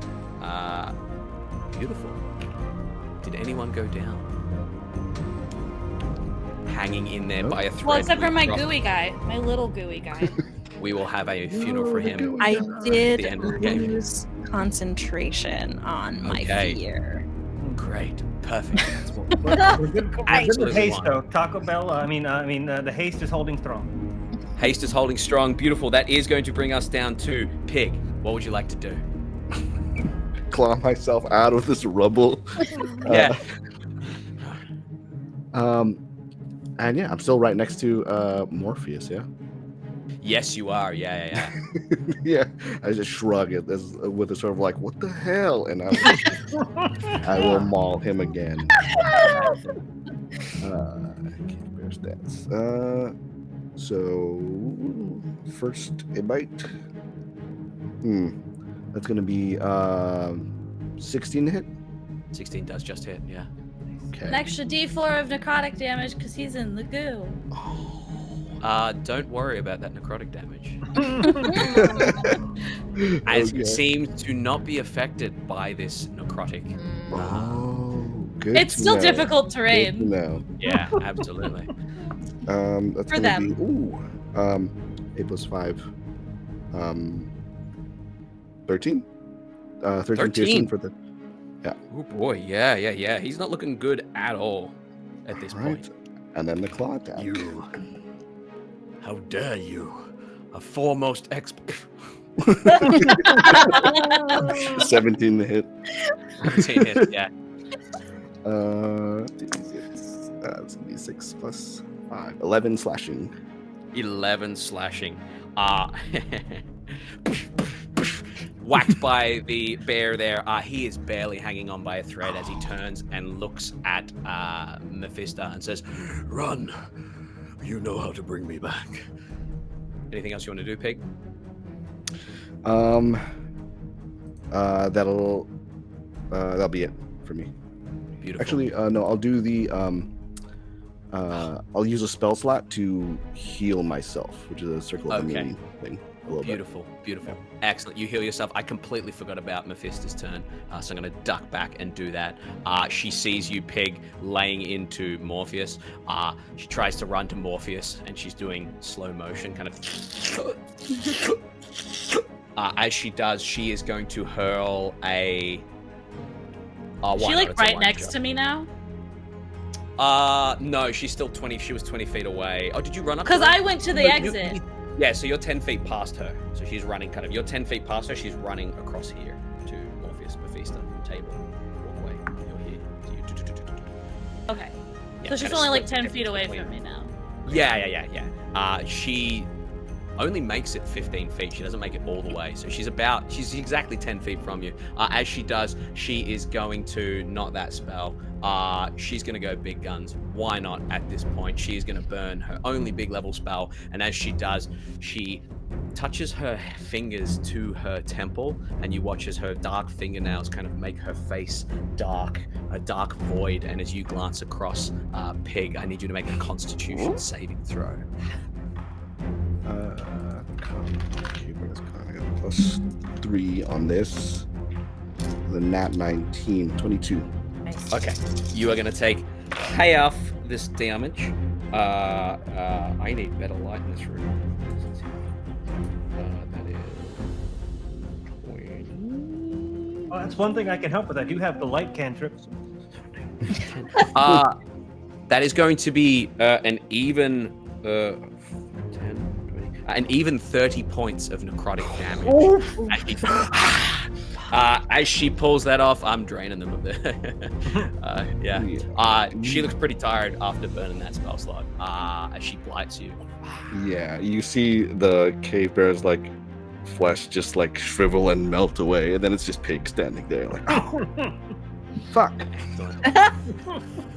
Fuck. Excellent. That is going to bring us down to a hasted Simuel. What would you like to do? Ooh, Whew, okay, so how far apart are Mr. Adams and how far away is Mrs. Adams? Gomez is roughly about 5 feet. Like there's a 5 feet gap between Gomez and Morticia, and then another 10 feet away from her is Black. Okay. They're about 20 feet from you. They're well within your speed. Okay, this is a technical question. Yeah. Are we doing flanking in this? Yeah, if you want to vault over the bear and land on the other side, you can absolutely flank. You Okay. can flank I on don't wanna Morpheus, but not on Mephisto. Yeah, I don't want to. I'm like, should I put myself in between them and just get flanked? I'm going down. I know I am. I'll say that. You do have potentially 6 attacks you can do. Yeah, this round. that's what I'm thinking. might not. I am gonna risk it. I'm gonna scooch in between Gomez and Morticia. And I'm gonna do my first attack on Gomez because he's the one he's like looking pretty bad, right? Yeah, as you go to hit Gomez, Morticia goes, to me, to try and get your attention. Does it work? Wow. Is that all she does? Did I not say that I pull out referential humor that shouldn't be my referential humor from a different decade and that does not make sense in any setting? I'm so sorry. I quickly over my shoulder, I'm getting to you, and then I hit that is a 22 to hit. 22 hits him. Okay, that is 8 points of damage. Okay. As you hit him, tell me how you take him down first and foremost. It happens so quickly, but it feels so slow and graceful where I just slide the rapier just into, like, right under his Adam's apple, just right in there. Yeah. His Gomez Adam's apple. As you slice through there, he gasps and starts to stumble back towards the edge there. Mephisto goes, "No, I will avenge you!" And you watch as she starts to screech, this ear-piercing screech, and her hair starts to fly wild. Something is happening to her. Okay. I yell, "No avenging!" And I just use a flurry of blows and just like punch her in the face. Okay, yeah. Avenger, no avenging. That's an 18 to hit. Don't you put a sign? This is a no avenging zone. An 18 is exactly what you need to hit when she's in this state. Oh, amazing. And so that's my unarmed attack. Excellent. Fuck, that's 10 Plus a damage. D4 of necrotic damage. Okay. Difficult terrain though. Very It is difficult terrain. How much damage was that? Sorry. 10 damage. 10 damage. Nice. Yep. Nice. And then I will do another unarmed attack. Yeah. Oh, that's not gonna hit. No, that doesn't hit. And then I'll extra attack. I'll attack her again with the sword. Yeah. And then Okay. you've still got your hasted action on top of that. Amazing. That's an 18 to hit. 18 hits her. Brilliant. That's another 10 damage. Excellent. She's not looking too terrible. When she got furious, she seems to have become almost like is it Kate Blanchett, Lord of the Rings, when she goes green, scary? That kind of vibe. And as you hit her, she's close to beaten, not bloodied or bruised yet. Okay, so I have another unarmed attack, because that's not a bonus action. And I pull my fist back and I go, "Creepy!" and hit her again. As you hit her, she goes, "Rude!" That's a 13, that one is. 13 misses, yeah. Excellent. Okay. You hit her face. As you hit her face, it kind of scrunches around you, and then kind of your fist pops out from her. And then because of haste, do I get one more attack action? 'Cause- Yes, okay. Yes. Yeah. So Nice. I think it's one more attack, not the full Yes. double thing. Yeah, it's just one more that's attack. 20, not nat. 20 does hit, yeah. That is 13 damage. Okay. And then one more unarmed attack. Oh yeah, baby. That's 24, 24 will hit. and that's another 9 damage. Okay, beautiful. Yeah, clobbering the absolute bejesus out of her with a stab and a punch. She's looking bruised at this point. Oh, wow. God damn. Yep. How are you looking, Samuel? Not good. Great, I have an idea. Okay, great. That's And gonna I bring go us down to before they Izzy. do, so. All right. Yeah, so first I'm going to suddenly recall that I've got a little nip of something in my pack, and I'm gonna take can I do this as a bonus action? Take a swig of the little bottle that Pig gave us earlier. Get 3 temp So- points there. 3 temp HP. Yeah. So that's nice. And then I'm going to turn my attention to Morticia over here and say, leave my friends alone.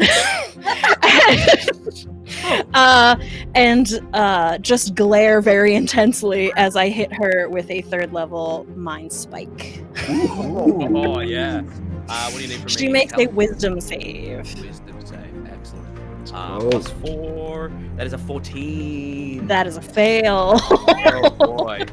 Oh, All boy. right, so that is 4d8 of damage, which is going to be 25 points of psychic damage. Excellent. She is on the brink now with that. She's still up? Barely hanging on there. She's a In buff addition- lady. While I maintain this concentration, I will always know her location on this plane of existence. I'm right here. Excellent. In case she tries to run. That is going to bring us down to Giacomo. Oh, crap. I'm supposed to do more stuff? I thought I was done. I thought, no? Okay, fine. I get up, I look around, I can The sense. entire party is going. I can sense that Pig wants me. So I pick up this boomerang, and then I'm like, no, but I like the boomerang. In order to use it, I gotta throw it away. I'm just gonna look at her, and I have no idea if this will help. I have no idea if this will work or not. We have no idea what's gonna happen here. But I'm just gonna sing to her. I'm gonna go get lost in your rock and roll and drift away. And I'm gonna cast Dispel Magic and see if that dispels this magical effect that has given her more exuberance, that has increased her life force. What level are you casting this at? 3rd level. 3rd level. Okay, I'm gonna need a spell casting check out of you, please. Oh, that's You'd gonna be go so horribly. kind. Nat 20s are a thing. You've Well, got a yeah. -1? Oh, Yes. That's a 9. Cool. Something has changed within her. Something shimmers a little bit with that. You gather it might have been effective if it had been just a tiny bit more powerful. Just a tiny bit more powerful. I never said I was good at anything, but I tried. I don't think anyone ever accused you of being good at anything. Anything else you want to do? No, that's it. I'm done. I give everybody else a thumbs up with no magical effect Excellent. whatsoever. Yeah. Pig, how do you look after Singy doesn't use the boomerang? There's just a look of just like, yep. Excellent. It's going to bring us back around top to Black. What would you like to do? Great. Seeing that Simwell just killed Morpheus and the crazy lady is still standing and is probably going to go after Simwell, who looks awful, I'm going to use my 4th level polymorph and turn them into a giant ape. So now they're a hasted giant ape. Excellent. She looks at you. She looks across at Pig, who was previously bad. She just goes, "You got to be fucking kidding me." My little gooey duplicate disappears because I lose concentration on it, but I'm now Okay, concentrated. yeah. I got a giant ape. Bonus action. I'm gonna take the Sparky potion and I'm gonna drink it. Yes. Oh, yes! Yes. Awesome. Go for ahead. it. Roll a D100 for me. Yes. This is a modified wild magic table, So fun. unreleased. 53. 53, 53, 53, 53. What did I do to myself? Okay, here's what happens. You glug. As you glug, I've just been told in my ear that my NPC has been given advantage, so that's gonna be a lot of fun. You glug. As you glug, you smash the glass like a Jekyll turning into Hyde, and you start to. Do I become a plant? You shrink down one size. Yes! You are now a tiny goblet. Yes! Excellent. Perfection! Good. I Any just movement you wanna created take a there? giant ape and I just became teeny tiny. Any movement you want to take there? Yeah, I'm gonna crawl up onto the giant ape because I'm tiny now. Oh, so I'm just gonna crawl up onto the back of the giant ape. Excellent. This is going to bring yeah. us down to you watch as Morpheus crumples to the ground right at the edge of the canyon there. As he crumples to the ground, you see Mephisto lift herself up on the ground, up off the ground, levitating just slightly. She says, We were trying to create something beautiful. They have no use for the dead. We do. What don't you understand? as she does that, she is going to reach out to the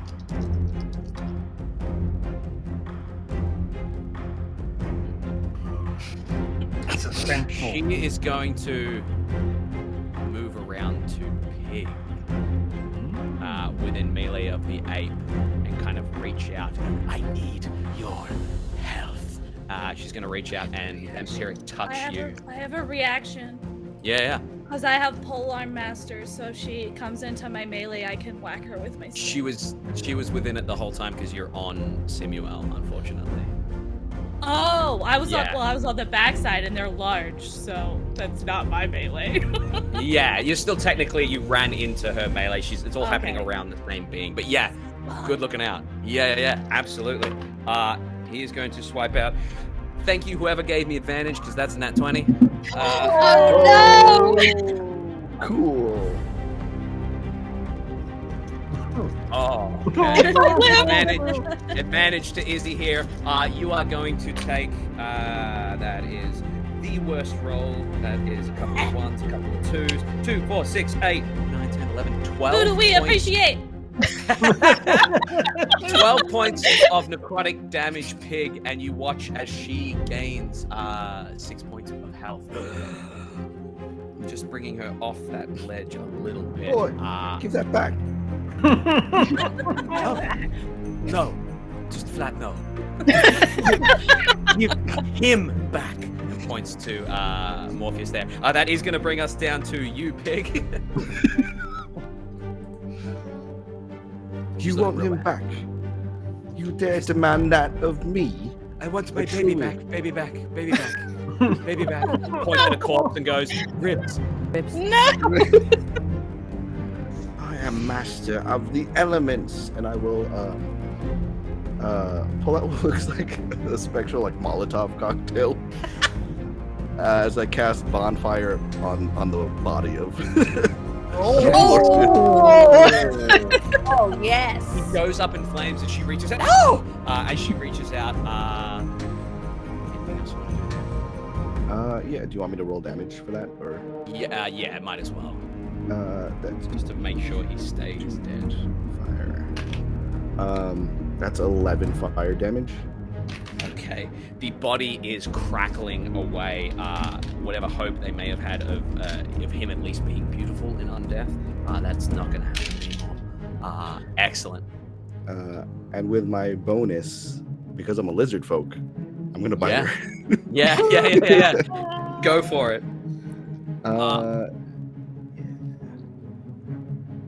You'd have been 18 AC. That's my secret, Cap. I'm always in a wild shape. 21 to hit. 21 hits. Go ahead. Give me your damage. Okay. That's gonna be 5 damage. And I get 3 temp hit points from that. Yeah, nice. You bite her. As you bite her, you get those temp hit points back. You look over your shoulder at the monkey, Simuel. Simuel, anything else you want to do, Pig? Sorry. That's it. Simuel, what would you like to do? Okay, I have a question. Am I specifically the giant ape? Mhm. Yes. Wow. Because we're level 7, and it's it's a challenge rating 7, so I can turn you Absolutely. into it. That's Yeah, gross, yeah. and I love it. And so you get 3 fist attacks because you're Mhm. hasted. Oh, I get 3. Okay, so I get okay, wait. So 'cause they have multi-attack. Yeah, so you get 2 fists from that, and then you Yep. get 1 from the hasted. and then so I you get get another 3. one. Yeah. Okay, so I'm just going to I'm gonna say Donkey your Kong. school is weird and it's freaking people out, but all they hear is "Ah!" And I just take Excellent. my fists and I just attack. Here's what I want you Go to do. Can you give me Pig is flanking. Can you give me these attack rolls with advantage, Oof. please? I would love to. Advantage plus 9. Nat 20. If you insist. Nat Yes! 20? Okay. Okay. Oh! Beautiful. So that's 3d10 plus 6. Are we doing crit damage? Yeah, so you can double the dice, the amount of dice you're rolling, or you can double the amount that you roll on the dice. It's up to you, whatever's more fun. I like rolling more dice. 60-10 plus 6. Yeah. 6d10 plus 6 it is. Or if you have enough d10s, you can roll all your damage attack rolls and then just do all the d10s. I don't have that. Great. Oh, that's a 1 on my first d10. Okay. Okay, 8 total. Okay. 18, Mhm. 20, Mhm. 26, Mhm. 35, Plus 6. 40 plus 6. 46. Mhm. Is that the first hit? That's the first Yeah. attack. Okay, keep going. Okay. At advantage. Advantage. At advantage. Yeah. What's my plus? That's a 20, 9. 24 to hit. Uh huh. Okay. That's 10, Mhm. 16, 17, plus another 6. What's the 30, that? 23. 23. 23. Uh huh. Okay, and then another attack. Uh huh. That's a 21 to hit. Uh huh. That's 3, 5, Uh huh. 13 plus another 6. 19. 19. Okay. Give me a little smash. In those turns, you did 88 points of damage, which is pretty close to her max hit points anyway. She had 6 left. Tell me how you handle this. I do create a little goo monster out of the messy pulp that she becomes. Yeah. Absolutely. That's Yeah. I beat her to a pulp. I just like smash with like a fist down until she just doesn't exist anymore. Yeah, you smear her across as little goo creature appears. You can see that Rupert is well and truly dead, but Daniel was only unconscious, knocked unconscious. He's the only one still breathing as we come to the end of combat with Morpheus, Mephisto. Morpheus, crispy, Mephisto, sludge, Rupert on the ground impaled by stalactites. I hand it back to you guys in the immediacy of this battle in this cavern here, where there are necrotic scrawlings across the wall and the beginnings of some sort of necrotic school. I look at someone like, do you want to stay like that? Great. You got it. I am tearing all of the sketches and notes and things that I find on the wall immediately off of the wall and stuffing them all in my bag as quickly as Taking possible. all of the necromantic goo I can find. Excellent. If anyone isn't dead, I'm gonna spare the dying just so we can bring him back to face trial Yeah. or something. Just Daniel. Let's tie up the dude. Absolutely. You tie up the dude, you spare the dying as you gather goo and take note of this surrounding. We are going to have to expedite the process once again. Back to Willow's Wisp. Pick your transition. As you arrive back at Willow's Wisp, Stanley Humblebrook, arms outstretched, says, "Thank you so much. Thank you so much. I can't thank you enough. Did you guys find the troop?" Oh. No. Well, that's a good question. While we were, we might have. Oh. Well, I think since it took a whole day to get back to town, I don't know that you're a monkey anymore. Unless you wanted me to turn you back into a giant ape, which I totally can do with a new day. Samuel's just living in the moment. I'm fairly certain we would have looked around for them and not That's just true. come right back. So Yeah, I'm good going call. to get an investigation check from Issy with advantage so she can use that advantage roll that she was And given. guidance. And Back guidance, with yeah. my branch. Yeah. All right, investigation. Let's see. Yes. Ooh, the first one's a 24. Let's see. Oh, and the second one's a 25. Plus your D4. Plus. Yeah. Why not? Add it. Let's see. Plus a 2. So that's Seven. 27. Nice. So as you go to leave previously, sorry, I had our producer in my ear saying we are strapped for time. But as you left the mausoleum, taking in the necrotic kind of scrollings that you can come back to, you discover that there was some inherent necromancy here with the people that were buried in this mausoleum. You would find a like a wizard's tome that has necrotic spells in it. Izzy, you're able to grab that. But you do discover that in some of the sarcophagi that have been cracked open and bodies exhumed, you would find in there, kind of in some sort of stasis, the halfling squad, the 3 men and the woman, the rangers, and you're able to kind of wake them up. As we all know, that's how you wake up someone. You It's the kindest get them way. up.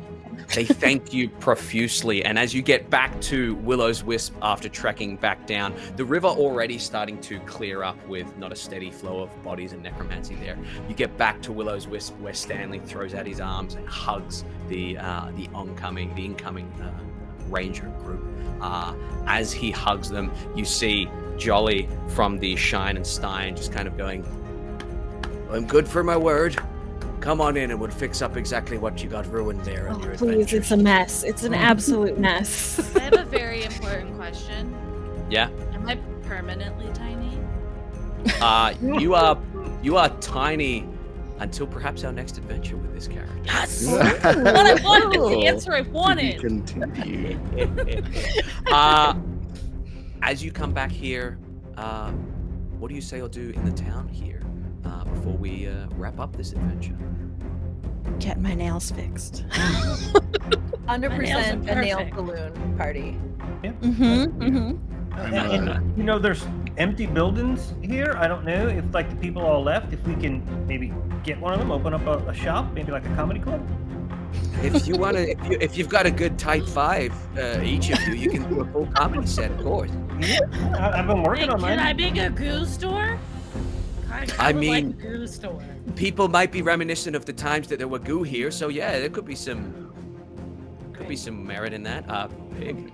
Like a Yeah, I souvenir think I'm trying to expand my market. I think I'm set up like distribution to supply the nail saloon Nice. with this moonshine. Excellent.